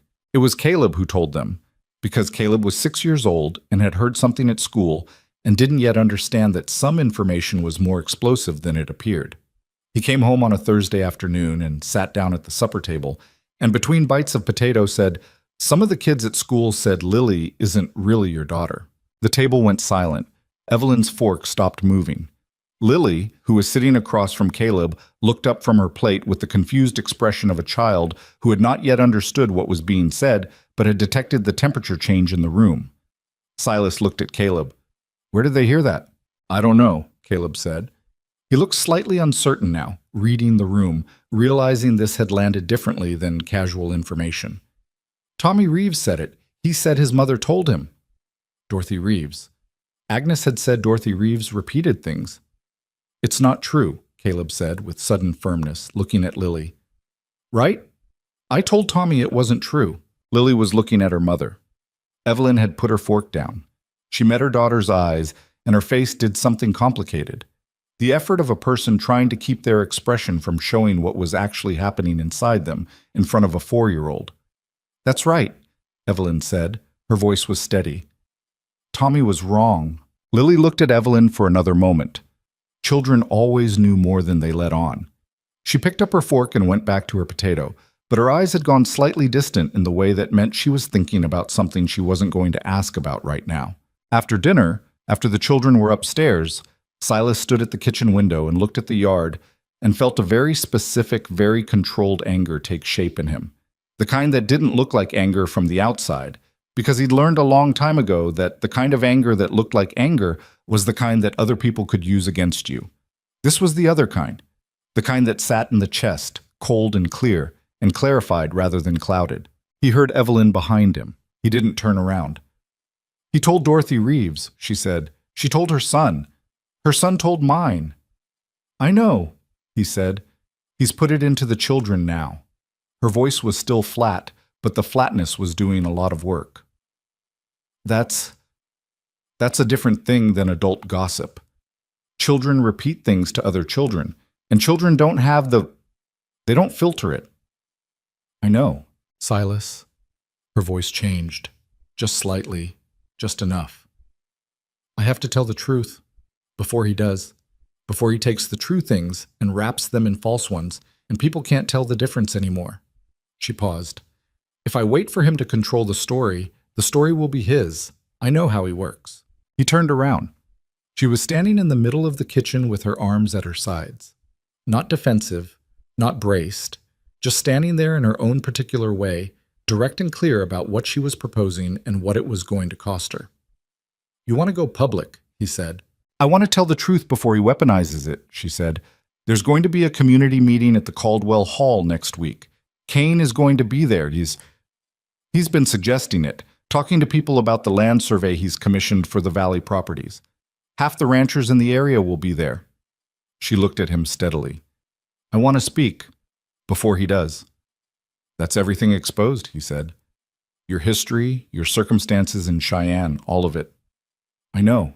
He'll try to use your own words against you. I know that too." She didn't look away. "But the only thing he can use is the truth, if I've already told it. What he has is the truth dressed up to look like something worse than it is. If I tell the truth first, plainly, myself, he has nothing left to dress up." Silas looked at her. He thought about the woman who had stepped off a train 6 months ago, braced for rejection, carrying a satchel and a 4-year-old and the accumulated weight of 2 years of hard decisions. He thought about what it had cost her to build what she'd built here. Not just the work, which was considerable, but the courage of simply staying and making herself known in a place that had not been immediately welcoming. He thought about Lily, upstairs right now, thinking about something she wasn't going to ask about yet. "I'll be there," he said, "standing next to you." "You don't—" He held up one hand. She stopped. Something crossed her face that was almost a smile, because they both knew what she'd been about to say. "I know," he said. "I'm going to anyway." She nodded. She looked at the table, then back at him. "It's going to be ugly," she said. "He's going to push back." "I know. And I might not hold together the way I'm planning to." She said it plainly, without apology, the honest admission of a person who knew her own limits. "In the moment when he's there, You'll hold," he said. She looked at him. "You sound very certain of that." "I've watched you for 6 months," he said. "You'll hold." She was quiet. Outside, the spring night was settling in, the creek sound soft and steady. The lamp between them burned without flickering. She looked at him across the kitchen in the way she sometimes looked at him, direct, unguarded, not trying to be anything other than what she was. "Okay," she said. One word. The same word she'd said on the porch in February when he'd told her this was her home. Small and plain and meaning everything it said. The Caldwell Hall on the night of the community meeting was fuller than Silas had seen it in years. He arrived with Evelyn 20 minutes before the appointed hour, and already the benches along the walls were mostly taken, with men standing in groups near the back and along the sides, hats in their hands, talking in the low, purposeful way people talked when they knew the evening was going to matter. Agnes was already there, seated in the third row with the deliberate positioning of a woman who intended to be visible. Hooper was near the back with 2 other merchants. The Abernethy brothers, who ran the largest cattle operation in the valley, were standing near the door looking like men who had come to listen before deciding anything. Dorothy Reeves was there. She saw Evelyn come in and looked away. Kane was near the front, talking to a man Silas didn't recognize, someone who had come with him probably, not a local. He was dressed well, as Evelyn had described, the kind of dressed well that was a statement rather than a coincidence. He had the ease of a man in a room he considered manageable, and when he noticed Silas and Evelyn come in, he let his gaze move across them without stopping, which was its own kind of acknowledgement. Evelyn walked in without hesitating. Silas had watched her get ready for this. Had seen her stand in the kitchen for a full minute before they left, her coat already on, her hands at her sides, just standing there, doing something internal that he didn't interrupt. She had come out of it with her chin up and her eyes clear, and she'd walked out to the wagon without looking back at the house, which he took to mean she was done preparing and had moved into whatever came next. They took seats in the middle section, close enough to the front to be seen, not so close as to be theatrical about it. Agnes caught Silas's eye and gave him a small nod that conveyed approximately 4 different things simultaneously. He nodded back. The meeting started with the land business, which was the stated purpose of the gathering. The county surveyor, a tired-looking man named Greer, presented information about recent survey work in the valley, and then Kane stood up and spoke for about 15 minutes about investment opportunities, about what the land in this territory could be worth with proper development, about the kind of prosperity that outside capital could bring to a community that positioned itself correctly. He was good at it. Silas would not have denied that. Kane had the particular gift of sounding reasonable, of framing self-interest as mutual benefit, of making the thing he wanted seem like the thing you should want. He talked about partnership and opportunity and the future of the valley, and some of the men in the room were listening with the careful attention of people who were interested in what he was saying. When Kane finished, there were questions, and the questions went back and forth for a while about specifics. What parcels he was looking at, what the terms of any arrangement would be, what legal framework would govern it. Silas answered one question about the northern boundary of his own land when asked directly, and gave the factual answer without elaboration. It was when the formal question period wound down that Evelyn stood up. She stood up quietly, without announcement, and waited. The room noticed. Conversations dropped off in sections, like a sound traveling across water. "I'd like to say something," she said, her voice carried without being raised. "If the room will permit it." There was a brief silence. The man running the meeting, the town's unofficial chairman of such gatherings, a rancher named Buckley who had been doing it for a decade, looked at her and then looked at the room and said, Floor's open. Go ahead, Mrs. Granger. It was the first time someone outside the ranch had called her that in a public setting. Silas noticed it. He thought she noticed it too, though she didn't show it. She looked at the room. She didn't look at Kane. Most of you know who I am, she said. Some of you have heard things about me. I'd like to tell you the true version, because I think you deserve to hear it from me directly, and because I believe that what's true is less frightening than what's imagined. The room was entirely quiet now. My name is Evelyn Hart Granger. I came to Red Ridge last October as a mail order correspondent. I came with my daughter Lily, who is 4 years old. I did not tell Silas about Lily before I arrived, and that was wrong of me, and it is something I've acknowledged to him and to myself. She paused. I was widowed 2 years ago in Cheyenne, Wyoming. My husband died of a chest illness, leaving significant debts that I was not fully aware of. One of those debts was held by Victor Kane, who is present in this room tonight. The room shifted. Heads turned toward Kane, who was watching Evelyn with an expression of polite attention and nothing else visible. Mr. Kane held a note against the property I lived in, Evelyn continued. The terms of that note required the property and settlement of the debt. I consulted a lawyer. The document was valid. I signed the release and vacated the property within the required period, which closed the matter legally. She paused. I then spent the next year and a half in Cheyenne doing whatever work I could find, sewing, washing, cleaning, to support myself and my daughter. When I could no longer afford the rooming house we lived in, I made the decision to answer a correspondence advertisement and come here. She looked around the room steadily. That is the truth of where I came from and why. She stopped for a moment. Silas could see from where he was sitting that her hands were clasped in front of her and that they were not perfectly steady. But her voice was. I've heard that there are questions about my daughter's parentage, she said, and something moved through the room at that, a kind of collective intake of breath, or the human equivalent of it. I want to be direct about this. Lily is the daughter of my late husband, James Hart, who died in the spring of 1881. She was born in the fall of 1879. She has her father's coloring and his stubbornness, and I can tell you with complete certainty exactly who she is and where she comes from. She let that sit for a moment. I don't know where the questions originated. I have my suspicions. Now she looked at Kane. Kane met her gaze with the same expression he'd had throughout.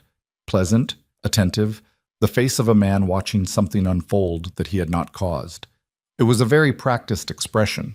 I'm not here to make accusations this evening, Evelyn said, turning back to the room. I'm here to tell you the truth about myself so that you can make your own judgments based on what's real rather than what you've been told. I've been in this community for 6 months. Some of you know me. I hope what you know matches what I've just told you. She sat down. The silence lasted 2 full seconds, which in a room of 40 people is a long time. Then Agnes stood up. Agnes Birch was not a woman who made dramatic speeches. She was a woman who stated facts in a tone that did not invite argument. She stood up and said, I've known Silas Granger for 11 years, and I've been going to that ranch twice a week since August. I know that woman's character from observation, not from what I've been told. I'd rather have one Evelyn Hart Granger in this community than a dozen men who come in from outside telling us what our land is worth and leaving before they find out. She sat down. There was a beat, and then one of the Abernethy brothers, the older one, whose name was Marcus, said from the back, I want to know about this land survey. Not directed at Evelyn, directed at Kane. Specifically, which parcels you've looked at and what claims you're intending to make. Kane stood again, smooth and unhurried. Happy to clarify, he said. My interest in this valley is entirely legitimate. I've commissioned a survey of available and potentially purchasable land along the northwestern corridor, which is public record. Any transactions would be conducted through proper legal channels with full transparency. He smiled slightly. I'm not in the business of surprise, Mr. Abernethy. What parcels are you looking at? Marcus Abernethy asked again, the same words in the same tone, making it clear that the first answer had not been an answer. There was a fractional pause. Several parcels along the creek corridor, Kane said, including some that have been subject to questions about proper recording of title in the Territorial Land Office. The room temperature changed. Whose title? Buckley asked, from the front. That's a matter still being reviewed, Kane said. I wouldn't want to make public statements about ongoing legal research. Silas stood up. He stood up the way he did most things. Without announcement, without preamble, just stood. "Are you making a claim against any land in this valley?" he asked. His voice was level, not hostile, just asking a question that required an answer. Kane looked at him. "As I said, Mr. Granger, there are questions about proper title recording that my attorneys are reviewing. It wouldn't be appropriate for me to—" "That's a yes or a no," Silas said. A beat. "It's a legal process," Kane said, "not a yes or no." "It's a yes, then," Marcus Abernethy said from the back. Something shifted in the room. Not dramatically. No one stood up. No one raised a voice. But the air changed. Silas had felt it before. In smaller ways, in the gradual accumulation of a community's judgment. People who had been listening with open minds began to listen differently. The distinction between Kane's smooth presentation and his actual answer had been heard by everyone in the room, and it had produced in many of them a particular wariness that wasn't immediately actionable, but was real. Kane knew it too. Silas watched his face and saw the recalibration. Subtle, fast, the adjustment of a man who was skilled at this and knew when a room had tilted. "I think the important thing," Kane said, "is that any questions about land title be resolved through proper legal channels, which is exactly what my attorneys are pursuing. This isn't personal, it's a business matter." "Whose land?" Buckley asked. "I'm not in a position to say publicly at this time." "Then I'd suggest," Buckley said, in the voice of a man who had been managing community meetings long enough to know how to close one, "that you return when you are in a position to say, and we'll have a more specific conversation." He looked around the room. "Unless anyone has something else to bring to the floor, I'm going to call this concluded." The meeting broke up with the particular controlled energy of a gathering that has said what it needed to say without saying all of it. People stood, moved, formed clusters. Silas stayed where he was for a moment, and Evelyn stayed beside him, and Agnes materialized from the third row and stood with them like a small, determined monument. Several people came to speak to Evelyn before they reached the door. Not all of them, not even most of them, but enough. A woman named Clara Hooper, the merchant's wife, who had previously been in the category of politely distant, came and said simply, "That was a brave thing to do." One of the Abernethy hands, a young man Silas knew vaguely, shook Silas's hand and said something about the fence work on the northern parcel that was entirely about the fence and also entirely not about the fence. Dorothy Reeves left without speaking to anyone, which was perhaps the most information she'd communicated all evening. And then Alderman's response arrived. Not that night, but 2 days later, and it was thorough. Frank Alderman was a territorial attorney who wrote the way he thought, which was clearly and without excess. His letter was 4 pages. The summary of it was this. The title to the Granger Ranch was clean and properly recorded, and had been since its original filing 12 years ago. There were no gaps, no irregularities, nothing a legitimate claim could attach to. He had also looked, as requested, at the documentation Evelyn had provided from Cheyenne, and his assessment was that the release she had signed was complete and enforceable. Kane held nothing against her legally. The 4th page addressed something Alderman had found on his own initiative, which was a pattern. He had colleagues in Cheyenne, and he had made inquiries, and what he had found was that Victor Kane had employed the same method in at least 3 other territories over the preceding 5 years, arriving in a community, commissioning surveys, using the implied threat of title disputes to pressure landowners into selling at below-market prices, and departing once the pressure either worked or failed. In one case in Wyoming, a formal complaint had been filed with the territorial authorities. Nothing had come of it, because the complaint hadn't been organized or documented well enough. But it existed. Silas read the letter twice. Then he gave it to Evelyn and watched her read it. When she finished, she set it on the table and sat with it for a moment. "He's done this before," she said. "To people who didn't have documentation," Silas said, "or who didn't have someone to stand next to them." He looked at the letter. "I'm going to share this with Alderman and ask him what the right next step is. If there's a mechanism to file a formal complaint that has more substance than the one in Wyoming—" "Marcus Abernethy," Evelyn said. He looked at her. "He asked the right questions at the meeting," she said. "He's been in this valley for 30 years. If he and his brother are included in what Alderman knows, and if they're willing to be part of a formal complaint—" She paused. "Kane's approach depends on isolated targets. People who are alone and don't know what he's done elsewhere. If there are multiple complainants from multiple territories with documentation, it changes what the territorial authorities have to look at, Silas said. Yes. He looked at her. She was sitting at the kitchen table in the morning light, her coffee cooling, Alderman's letter on the table between them, and she was thinking through a legal and community strategy with the focused precision of someone who had learned, the hard way, exactly what it cost to be unprepared. You've thought about this for a while, he said. Since he walked into the general store, she said. I've been thinking about it since then. He pulled out the chair across from her and sat down. Walk me through it. They talked for 2 hours. The children were at school, Agnes wasn't coming until Thursday, and the house was quiet around them. She laid out what she knew about Kane's method, and he laid out what he knew about the valley's landowners, and who among them might be willing to sign on to a formal complaint, and between the two of them they built something that resembled a plan. Not a perfect plan, not a guaranteed one, but a real one. That afternoon, Silas rode to the Abernethy ranch. Marcus Abernethy listened to everything Silas brought him. Alderman's letter, the account of the Wyoming complaint, the outline of what a more coordinated filing might look like.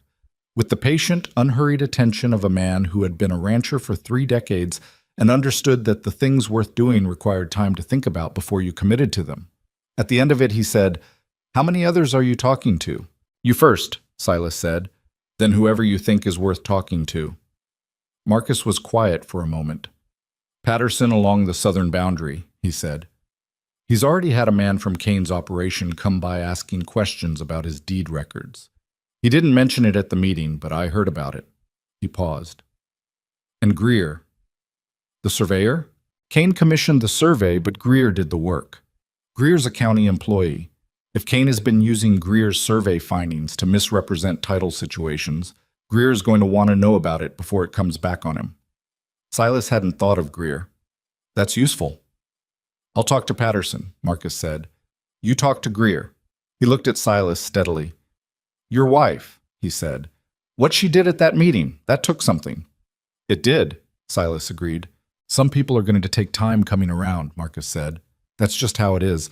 But the ones worth having in your corner are already there. Silas rode home in the late afternoon, the valley opening out around him in the May light. The mountains still carrying snow on the high ridges, but the lower slopes gone green. He thought about what Marcus had said, and about the letter from Alderman, and about the 2 hours at the kitchen table that morning when he and Evelyn had talked through something real and difficult together and produced something that might actually work. He thought about the night she'd stood up in the Caldwell Hall and told 40 people the true version of her life with her hands not quite steady and her voice entirely steady. And he thought about what it had cost her and what she'd been willing to spend it for. And he understood, with the kind of clarity that usually required more preparation than he'd had, that he was in love with her. He'd probably been in love with her for some time.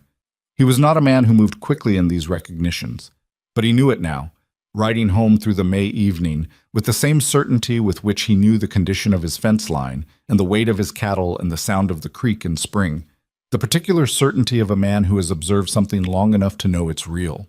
He didn't say anything about it when he got home.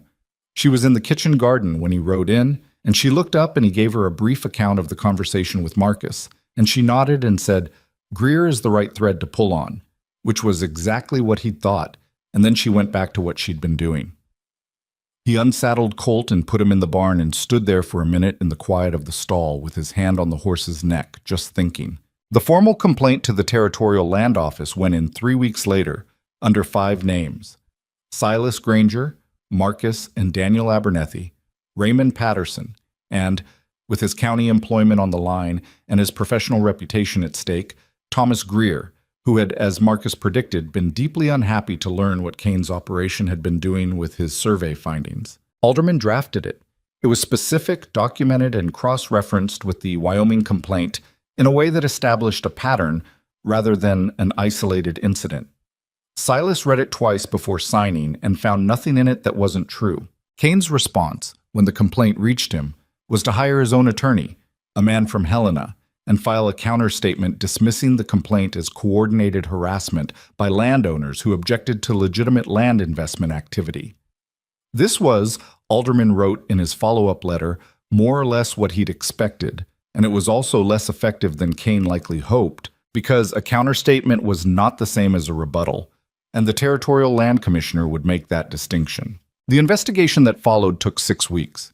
During those 6 weeks, Red Ridge went about its business, which was the thing communities did even when something significant was happening inside them. Silas fixed the south fence. Evelyn harvested the first beans from the kitchen garden. Caleb lost a tooth and treated this as a major event. Lily, who had been told in simple terms by her mother that there were some people in town who said untrue things and that the untrue things were being corrected, accepted this explanation with the self-possessed calm of a child who trusted the adults managing the situation. She asked Evelyn once, quietly, in the evening, whether the people who said the untrue things were going to get in trouble. "They might," Evelyn said, "or they might just learn to stop." "Which is better?" Lily asked. Evelyn thought about it. "Stopping," she said. "People who learn something are more useful than people who get in trouble." Lily considered this. "Okay," she said, and went back to the rag doll she'd been fixing, Martha's arm having come loose at the seam. The Territorial Land Commissioner's finding came in the first week of July. It was not dramatic. Official documents rarely were. It stated in the measured language of administrative conclusions that the complaint regarding Victor Kane's land acquisition activities had been found to contain sufficient documented evidence of misrepresentation to warrant formal censure, that any claims Kane had asserted against title in the valley were found to be without legal basis, and that the matter had been referred to the Territorial Attorney General's office for further review. Alderman wrote a one-line summary at the bottom of the page he forwarded to Silas. "He has no claim here. He knows it. He'll move on." Silas read it at the kitchen table and passed it to Evelyn without comment. She read it. She put it down. She looked out the window at the kitchen garden, which was deep green and producing well, the beans tall on their stakes, the squash spreading along the ground, the herbs she'd planted near the door making the morning air smell like something specific and good. "That's it?" she said. "That's it," he said. She was quiet for a moment. He waited. "I thought it would feel bigger," she said. "Things usually don't," he said, "when they're real." She looked at him. Something in her face was different than he'd seen before. Not relieved, exactly, or not only that. More like a person who had been carrying a particular weight for long enough that they'd stopped noticing the carrying, and now that the weight was gone, they were aware of both the absence and the fact that they'd managed it for so long. "He's going to leave?" she asked. "If he has any sense." "He has sense," she said. "Too much of it for his own good, but yes." Kane left Red Ridge on a Thursday, 3 days after the finding, on the morning train.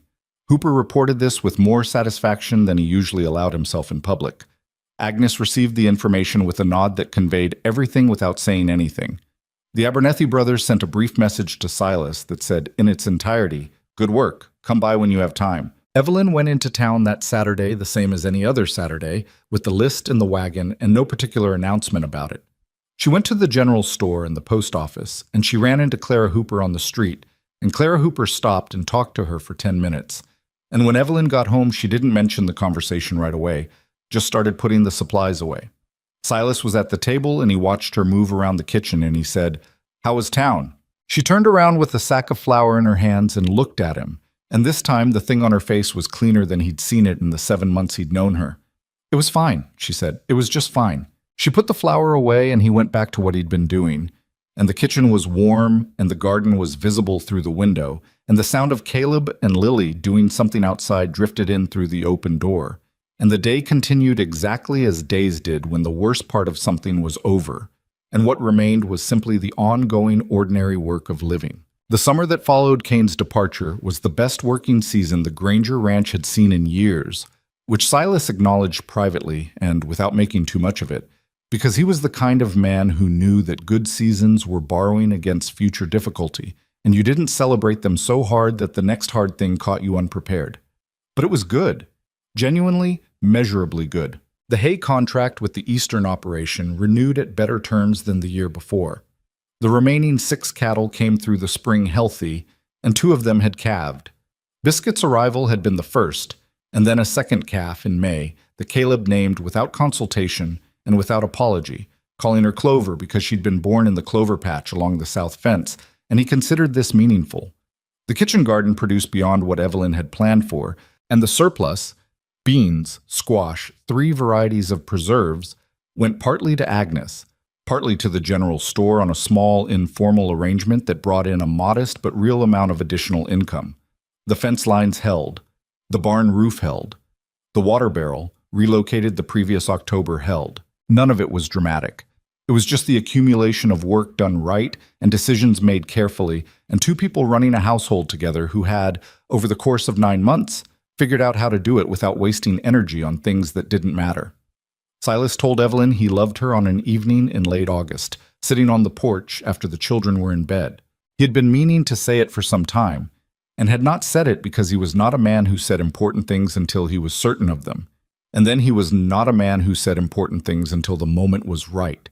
And then he was not a man who could always identify when the moment was right, which was a personal failing he was aware of. He said it the way he said most things, without preamble, without ceremony, just the plain words in the plain order they went in, looking at the yard rather than at her. "I know," she said. He looked at her. "I've known for a while," she said. She was looking at the yard too, the summer dark settling over the pasture, the first stars showing above the tree line. "I was waiting for you to figure out how to say it." "That's slightly annoying," he said. "I know that too," she said, and she smiled. Not the small before-a-smile thing he'd seen all winter, but the real one, the one she didn't use casually. He reached over and took her hand, which was something he had not done before, and she let him, which was its own answer to everything he hadn't asked. They sat there for a while in the August dark, not talking, which was exactly right.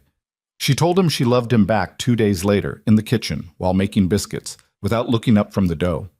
He was at the table and he said, "I know," and she threw a dish towel at him and he caught it, and the morning went on. They were married in September in a ceremony so small that Agnes was the only person from town present, which was exactly how both of them wanted it.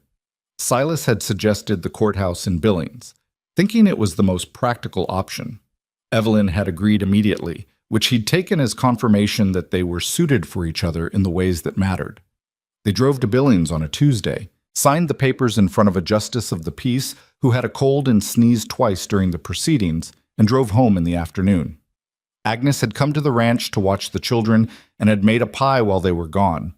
Caleb wanted to know if there had been a party. Lily wanted to know if this meant she should call Silas something different.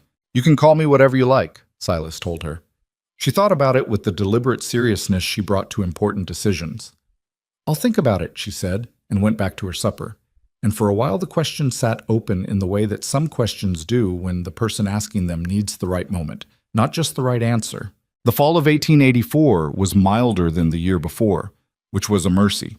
Silas had the north fence fully replaced and 2 additional sections along the western boundary reinforced before the first frost. Evelyn had the pantry stocked better than it had been in the ranch's history, every jar labeled and dated, the inventory written on a paper she kept inside the cabinet door. They'd added a small amount to their savings for the first time since Silas could remember, not much, but enough to matter. Agnes came on Wednesdays and Saturdays now, not because she needed to, but because she had apparently decided the Granger household was part of her life, and she wasn't going to be argued out of it.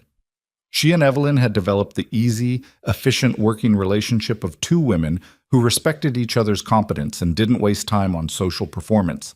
And when they were in the kitchen together, the work moved twice as fast and the conversation was better than anything else happening in Red Ridge on those days. Caleb turned 7 in October and had developed over the course of the year from a boy who was mostly energy and poor impulse control into something slightly more organized, not less energetic, but beginning to channel it with more purpose.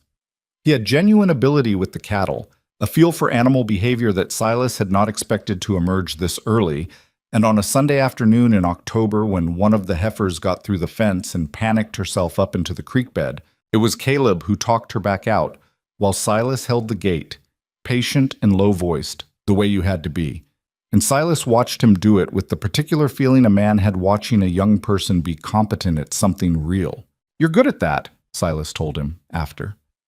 Caleb shrugged in the complicated way 7-year-olds shrugged when they wanted to be complimented, but didn't want to seem like they wanted it. "She was just scared," he said. "Most things that need handling are just scared," Silas said, knowing that is more than half the work. Caleb thought about this for a moment, then nodded like he was filing it somewhere useful, and went off to wash up. Lily turned 5 in November and had become, in the year since her arrival, a different child than the one who had gripped the train railing at Red Ridge Depot with both small hands and stared at the crowd like it was trying to eat her. Not an easier child, necessarily. She remained serious, watchful, inclined toward her own counsel, but more settled, more sure of the ground she was standing on. She had started school that fall and had opinions about it, which she expressed to Evelyn in detail at supper most evenings, and the opinions were generally sharp and specific and occasionally kinder than the situation warranted, because Lily had a tendency toward fairness that was genuine rather than performed. She was working something out about Silas. Evelyn saw it, and Silas saw it when he paid attention, which he'd learned to do with Lily rather than waiting for her to announce herself. She watched him. She had always watched him. That hadn't changed. But the quality of the watching had shifted from the assessment of a child deciding whether a situation was safe to something more deliberate, like she was building toward something and making sure she had it right before she said it. He didn't push it. He had learned that with Lily, pushing produced nothing except a polite but total shutdown, whereas patience produced the actual thing she was thinking about, eventually, in her own time. It came on an evening in late November. They were on the porch, all 4 of them, which was unusual for November, but the evening had stayed warm past dark, in the way late fall sometimes did, a last gift before the cold locked in. Evelyn had brought out 2 blankets, and Lily had claimed one and wrapped herself in it until only her face was visible, and Caleb had gone inside 20 minutes ago, claiming he wasn't tired and fallen asleep on the settee immediately. The yard was dark, and the stars were bright, and the creek was a sound rather than a thing you could see. Silas was looking at the mountains, the way he did in the evenings when the work was done and the day's accounting was finished and there was nothing left to manage. Evelyn had her head against his shoulder and her eyes half closed, almost but not quite asleep. Lily was sitting on the porch step below them, the blanket wrapped around her, looking at the stars with the expression she wore when she was having a thought she hadn't finished yet. Then she turned around. "Pa," she said. Silas heard it. He heard the word and registered it in the specific way you registered a thing you hadn't been certain was coming, even though you'd been waiting for it without letting yourself wait for it. He looked at Lily. She was looking straight at him, serious and clear, no uncertainty in it. "Yeah," he said. His voice came out slightly different than usual. He didn't try to fix that. "Is the creek going to freeze again this winter?" He blinked. Of all the things he'd imagined following that word. "Probably," he said. "Usually does, by January. Caleb said we could walk on it." "When it's frozen all the way through, yes. You have to wait until it's solid." "How do you know when it's solid?" "You test it first. Start at the edge." She considered this. "Okay," she said, and turned back to the stars. Evelyn had lifted her head from his shoulder. She was watching Lily's back, and then she looked at Silas, and the thing on her face was the kind of thing that didn't have a straightforward name. Not quite happiness and not quite grief, but somewhere in the complicated territory between, where the things that mattered most tended to live. He put his arm around her and she leaned back against him, and they sat there in the dark while Lily looked at the stars and the creek made its sound and the mountains stood where they had always stood. He thought about Thomas. He thought about him more than he said, which was probably not a surprise to anyone who knew him. Thomas had built this house and intended to fill it, and had gotten 7 years of that filling before a horse and a piece of bad luck, and a morning Silas hadn't been there for ended it. Silas had spent the months after thinking that he was only keeping it running, maintaining something that had already been what it was supposed to be and could now only be kept from falling apart. He understood now that he'd been wrong about that. Not wrong-headed, just wrong. The house had not been finished when Thomas died. It was finished now, or as finished as houses got, which was not very, because the nature of a house with people in it was that it was always mid-process, always being adjusted and worn and repaired and argued over and loved in. But the thing it was supposed to be, the thing you could feel in a house when you walked into it and couldn't necessarily name, that was here now. It had arrived on a train in October with a worn satchel and an overlarge coat and 45 minutes of frog-catching determination, and it had been built into the walls of this place over the course of one hard, real, necessary year. He was not a sentimental man and he wasn't going to become one, but he was honest about facts, and this was a fact. The winter of 1884 into 1885 was manageable. Not easy. Montana didn't deal in easy winters, but manageable in the way things were manageable when you'd prepared properly and had the right people around you. The cattle came through. The barn held. Caleb's second set of boots lasted better than his first, because Evelyn had taken them to the cobbler in October before they were in trouble, rather than after. Agnes spent Christmas with them again, and this year she brought her sister's daughter, a young woman from Helena, who was visiting and who sat at the Granger table on Christmas afternoon, looking slightly overwhelmed by the volume of activity that 4 people plus Agnes produced, and who said afterward, privately to Agnes, that it was a very good family. Agnes reported this to Evelyn the following Wednesday with the satisfaction of a person whose long-held opinion had been confirmed by independent evidence. Evelyn said, "Thank you, Agnes," and went back to what she was doing. And Agnes said, "I'm only telling you what she said," and also went back to what she was doing, and the morning moved on. The question of formal adoption came up in February. Not from Silas, who had been thinking about it since October but didn't know how to raise it without it sounding either too large or not large enough, but from an unlikely source. Caleb raised it. He raised it in the unself-conscious, direct way he raised everything, at supper on a Tuesday, between the soup and the second helping of bread. "Uncle Silas," he said, "are you going to adopt Lily?" The table stopped. Lily looked at Caleb. Evelyn looked at Caleb. Silas looked at Caleb, who appeared to find nothing unusual about the question and was already reaching for the bread. "Why are you asking?" Silas said.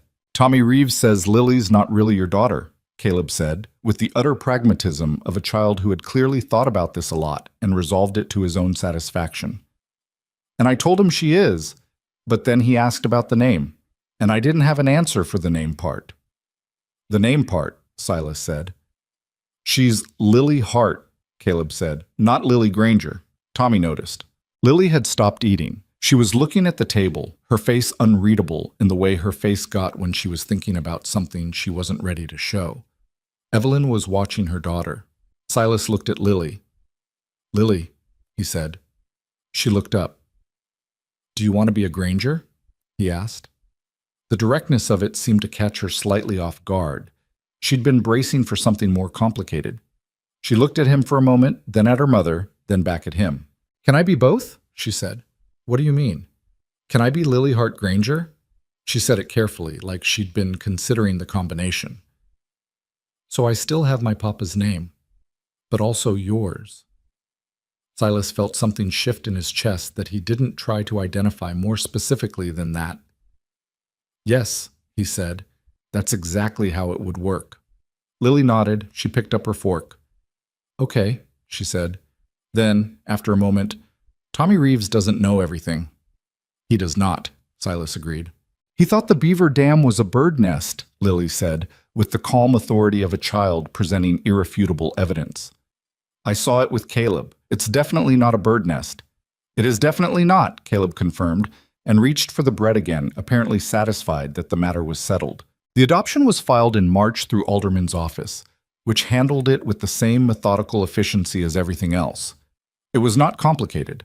Lily's father had no living relatives who could contest it, and Evelyn's consent was not in question. The paperwork took 6 weeks and produced a document that said, in the formal language of territorial law, that Lily Marie Hart was henceforth also Lily Marie Hart Granger, with all the legal standing that entailed. Silas brought the document home and put it on the kitchen table, and Lily examined it with the seriousness of a person reading a contract, which in a meaningful sense she was. She looked at her name in print, the full version, both names, exactly as she'd asked for. And then she looked at Silas. And then she folded the document carefully, the way he'd folded it, and said, "Can I keep this in my room?" "It's yours," he said. She took it upstairs. He heard her small feet on the boards, and then the sound of her moving things around, finding the right place for it. Evelyn was at the stove with her back to him. She didn't turn around, but after a moment she said quietly, "Thank you." "Don't thank me," he said. She turned around then. Her eyes were not dry, which was unusual for her, and she did not appear to find this acceptable, which was entirely like her. She looked at him with the particular directness she used when something was more than she'd expected. "I'm going to thank you," she said. "Accept it." "All right," he said. She turned back to the stove. He sat down at the table. From upstairs came the sound of Lily moving around. And from outside, the sound of Caleb doing something with the fence post he'd been assigned to check. And from somewhere along the creek, the first frogs of the spring season, trying out their voices. The years move the way years do when the worst is behind you, and the present is the thing you're living in rather than something you're enduring on the way to somewhere else. They moved in seasons and in ordinary accumulations, fence work and harvests and children growing through the sizes of their clothes, calves becoming cattle, the garden expanding one row at a time as Evelyn's ambitions for it grew with the confidence of a woman who had stopped waiting to see if the thing was real. Caleb grew. This was perhaps the most striking thing about the passage of time, because Caleb's growing was not subtle. He went from the 7-year-old who had talked a panicked heifer out of a creek bed to a 10-year-old who was doing the work of a ranch hand alongside Silas, not as a helper, but as an actual contributor whose absence would have been felt. He had Thomas's eyes and Thomas's stubbornness, the version of it that was useful rather than the version that got you into trouble. And he had learned, through Silas and through Evelyn, and through the particular school of a working ranch where consequences were real and immediate, that the way you did things mattered as much as whether you did them. He still named the cattle. He still had opinions about the names. Nobody had successfully argued him out of this, and nobody tried anymore. Lily grew differently, not in the visible muscular way Caleb grew, but in the quieter way of a child who was putting things together inside and expressing them in increasing precision. She was good at school in the way that meant she actually understood things, rather than the way that meant she was good at being told things. She read books that were too old for her by a year or two and discussed them at supper with the specific observations of someone who had noticed something the writer was doing rather than just what the writer was saying. She had her mother's directness and, increasingly, something that was her own, a quality of attention, a willingness to sit with a thing until she understood it, that reminded Silas sometimes of nobody in particular and felt entirely original. She had taken to helping with the cattle in the mornings, not the heavy work, but the checking and the feeding, and she and Caleb developed a working routine between them that required almost no conversation to operate. They knew what the other was going to do. Silas watched them sometimes from the barn doorway and felt the particular satisfaction of something that had been built without quite being designed. Redridge, over those years, settled into a different relationship with the Granger household. It was not a dramatic change. There was no moment when the town collectively decided it had been wrong and issued a correction. It was the slow, unannounced shift that happened when people had enough time and enough evidence to replace what they'd imagined with what they'd observed. And what they observed was a family that worked, that endured things without falling apart, that contributed to the community in the quiet daily ways that didn't make stories but made a place function. Clara Hooper became genuinely friendly. Not polite, but actually friendly. The kind of friendship that showed up uninvited and didn't require maintenance to stay. Dorothy Reeves never entirely lost the particular stiffness she had around Evelyn, but she stopped saying things, which in practical terms was the outcome that mattered. Marcus Abernethy sent his youngest boy to spend 3 weeks at the Granger Ranch the summer the boy was 10, on the grounds that Silas knew things about cattle that he wanted the boy to learn. And this was understood by everyone involved as a statement about the kind of family the Abernethy patriarch considered worth learning from. Agnes observed all of this with the satisfaction of a woman who had known what was true before it became obvious and saw no need to say so, because the evidence spoke well enough on its own. The evening that Silas would think of later, not as the most important evening because he'd stopped ranking them, but as the one that contained something he wanted to hold on to, was a Thursday in October, 3 years after Evelyn had stepped off the train. They were on the porch, all 4 of them, which had become a habit in the good weather, the supper done and the day's work finished, and the particular quality of October light making everything look exactly like itself. Caleb was at the far end of the porch, with a piece of rope he was trying to teach himself a new knot with, consulting a diagram he'd drawn himself in his school book. Lily was on the step, which was also her habit, watching the yard with the thoughtful stillness she'd had since she was 4. Evelyn was beside Silas, and there were 2 cups of coffee on the railing that were mostly finished. The mountains to the west were going orange and pink in the late light, the kind of display that happened on clear October evenings and didn't last long and was worth watching while it lasted. Lily turned around. "Pa," she said. "Yeah," Silas said. "What do you think about when you look at the mountains?" He considered this the way she asked it, seriously, as a real question. I think about whether the snow line's coming down, he said. She made a face. That's a ranch answer. What's a non-ranch answer? I don't know, something else. He looked at the mountains for a moment. Sometimes I think about how long they've been there, he said, and how they'll be there after everything here is gone, and how that used to bother me more than it does now. Lily turned this over. Why does it bother you less now? He glanced at Evelyn, who was looking at the mountains with the small half-smile she wore when she was listening to something she thought was worth listening to. Because I stopped thinking about the mountains being permanent as the important thing, he said. The permanent thing isn't the mountains. It's that some things last longer than the people who built them. He paused. Not the ranch. The ranch will go to someone eventually, but the way you do things, that outlasts the thing you did. Lily was quiet, processing this with the thoroughness she brought to ideas that interested her. Like Caleb learning to handle the cattle, she said. Like that, he said, and like Mama teaching me to make biscuits. Yes. And like you teaching me that you have to test the ice before you walk on it. He thought about that November evening 3 years ago, the question about the creek, the word she'd used for the first time. Yes, he said, like that. Lily seemed satisfied. She turned back to the yard, pulled her knees up to her chest, and sat in the October evening looking at the grass and the fence line and the mountains that had been there a long time and would be there after. Caleb looked up from his knot. I got it, he said. Got what? Lily asked. The knot. He held up the rope with the focus of a person presenting an achievement. It's a bowline. I've been trying for 3 days. Good, Lily said. You don't sound impressed. I am, she said. I'm just also thinking about something. You think too much, Caleb said, going back to the knot. You think too little, she said, without heat. That's not true, he said. I think about things, just not out loud. You think about cattle, she said, and knots, and other things. Like what? He was quiet for a moment, inspecting the knot. Like whether we'll get more cattle in the spring, he said, and whether the east barn needs another support beam before winter, and whether the south fence is going to hold when the ground freezes. Silas looked at Evelyn. She looked back at him. Something passed between them that didn't need words. The recognition of a thing they'd built, sitting on the porch in October discussing the ranch's structural needs, entirely unselfconsciously, as if they'd always known it was theirs to think about. Evelyn reached over and picked up her coffee cup and looked at the mountains. The south fence will hold, she said. I checked it Tuesday. Good, Caleb said.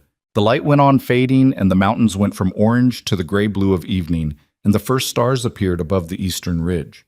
A cold edge came into the air, small but real, the first suggestion of what was coming.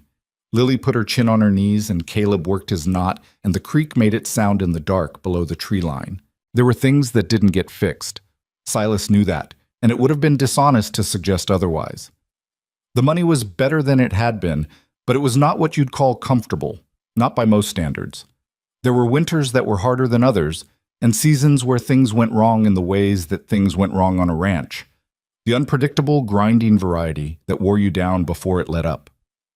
There were days when Silas was short with Caleb in a way he regretted later, and days when Evelyn's patience ran out in the middle of something and she was quieter than she should have been at supper, and days when the weight of everything sat on both of them in that communal way that meant they were carrying it together rather than separately, which was better, but still heavy. Lily had a period when she was 8 where she was unhappy about school in a way she couldn't quite articulate, and it took 2 months and several long conversations, and one afternoon when she cried in the kitchen and said she didn't know how to explain it, just that something there felt wrong in a way she couldn't name, before they found that one of the older children had been saying something specifically aimed at her, something about being adopted, and it had been sitting in her without outlet.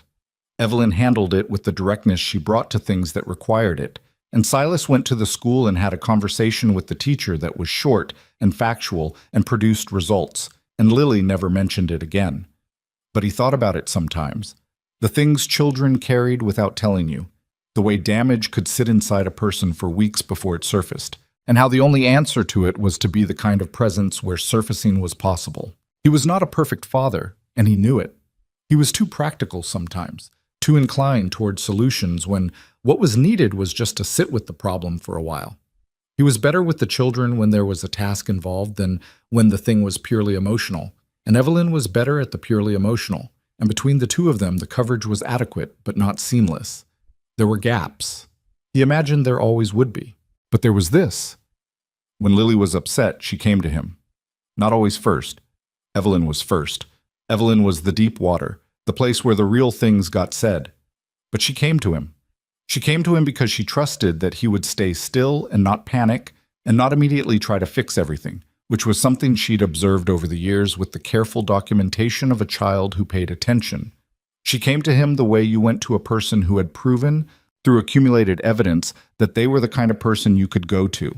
That was not nothing. That was, in his accounting, quite a lot. He thought about this sometimes, about what it meant to be a parent to a child who hadn't started as yours and became yours through a process of mutual choice rather than biology. He didn't have a philosophy about it. He was not a philosophy kind of man. But he had an observation, which was that the choosing part turned out to be the important part. Not as a romantic idea, but as a daily practical reality. You chose, and then you chose again the next day, and the choosing accumulated into something that biology got for free, but that you had built specifically, deliberately, with full knowledge of what you were doing. He thought Thomas would have understood this.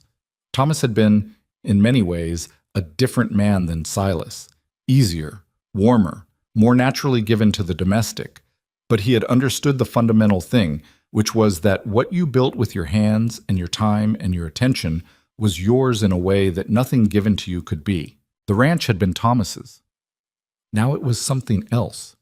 It was what the four of them had made of it over the years together, and that was different. Not better than what Thomas had made. Just different, real in its own specific way. On an evening in the fall of 1887, 4 years after Evelyn and Lily had arrived on the Red Ridge platform, Silas sat on the porch in the good October light and looked at his family. Caleb, 11 years old, doing the work of someone 2 years older with the stubborn competence that was entirely his own. Lily, 8, sitting on the step with a book that she was reading with the focused expression of someone who had found something worth paying attention to. Evelyn beside him with her coffee, watching the yard in the comfortable way she watched things now, like someone who had earned the right to simply look at a place without calculating her position in it. And he thought about the night he'd written the letter, the sleepless September night, the 47 words, the certainty in the morning that nothing would come of it. He thought about what he'd been that night. A man alone in a house that was too quiet, with a 6-year-old upstairs who had lost his father and needed more than Silas knew how to give, and a ranch that was failing by degrees, and a life that felt like it was running on momentum from something that had already stopped. He hadn't known what he needed. He'd written a letter because he'd run out of other ideas. What had come of it was sitting on this porch with him. He did not know how to be grateful in the elaborate way some people were grateful, the kind that found words for everything and made sure you heard them. He was grateful in the practical way, the way that showed up in the morning when the coffee was made and the cattle were checked and the work was done because the people you were doing it for were real and present and worth the work. He was grateful every day without saying so, and Evelyn knew it without being told, because she read him the way she read the ranch. Not the surface of it, but the actual conditions. She looked at him now and said, "What are you thinking about?" "The letter," he said. She tilted her head slightly. She remembered it. She'd read it, or he'd told her about it, the 47 words, the imprecise desperation of the thing. "What about it?" "Just that I didn't know what I was asking for when I wrote it," he said. She was quiet for a moment. "Neither did I when I answered it," she said. "I knew what I needed. I had no idea what I was going to find." "Were you scared?" "Extremely," she said. "The whole way here. I sat on that train for 2 days being terrified, and Lily kept asking about the horse's name, and I kept thinking that I was either doing the bravest thing I'd ever done or the stupidest, and I couldn't tell which." "Which was it?" She looked at him with those direct, clear eyes that had been looking at him for 4 years now, and still had the quality of seeing him specifically, not the idea of him. "Both," she said, "at the same time. That's usually how the important things go." He thought about that. He thought it was true, that the important things generally required you to not know what you were doing when you did them, because if you'd known fully, you'd have found reasons not to. You wrote a letter. You stepped off a train. You stood up in a room full of people and said the true thing without knowing exactly how it was going to land. You reached for a child's hand in a barn and let a horse breathe on it. You just did the things, and the things accumulated into a life. Lily looked up from her book. She looked at the mountains. She looked at Silas. "Pa," she said. "Yeah." "The snow line came down," she said, "on the left peak." He looked. She was right. It had moved since yesterday, down another 100 feet, the white advancing on the gray rock. The cold would come for real soon. The last good weeks of the year were being counted out. "Good eye," he said. She went back to her book. Caleb had stopped with his rope and was looking at the mountains too. "We should check the northwest pasture fence before it freezes," he said, in the voice of someone reporting a practical conclusion. "Tomorrow," Silas said. "I'll come," Lily said without looking up. "You're reading," Caleb said. "I can do both," she said. Caleb looked at Silas. Silas looked back. Neither of them said anything because there was nothing to say. Lily had made her position clear, the fence would be checked, and the three of them would do it together, which was how most things got done on the Granger Ranch now. Evelyn picked up her coffee cup. The October light was going, the mountains going blue, the first star appearing above the eastern ridge right where it always appeared. The creek made its sound. The cattle were quiet in the pasture. The house behind them held the warmth of a working kitchen and 4 people living in it, and the porch held the 4 of them. And the yard was exactly the yard it had been that October, when a train had come into Red Ridge and something had changed that neither of them had words for yet. They didn't need words for it now. It had been 4 years of work and difficulty and small ordinary joy and 1 serious fight and 100 small ones and a legal battle and a child learning to catch frogs and a calf named Biscuit and a knot. Caleb had been trying to learn for 3 days, and a book that was too old for Lily and coffee that had gone cold because neither of them had wanted to go inside. It was a family. The specific, imperfect, entirely real kind. Not the kind you were born into, not the kind that came ready-made. The kind you went toward without knowing what you were going toward, and built with the people who showed up, and fought for when it needed fighting for, and kept building even when you were tired. The kind that, when you sat on the porch in the October evening and looked at it, looked exactly like enough.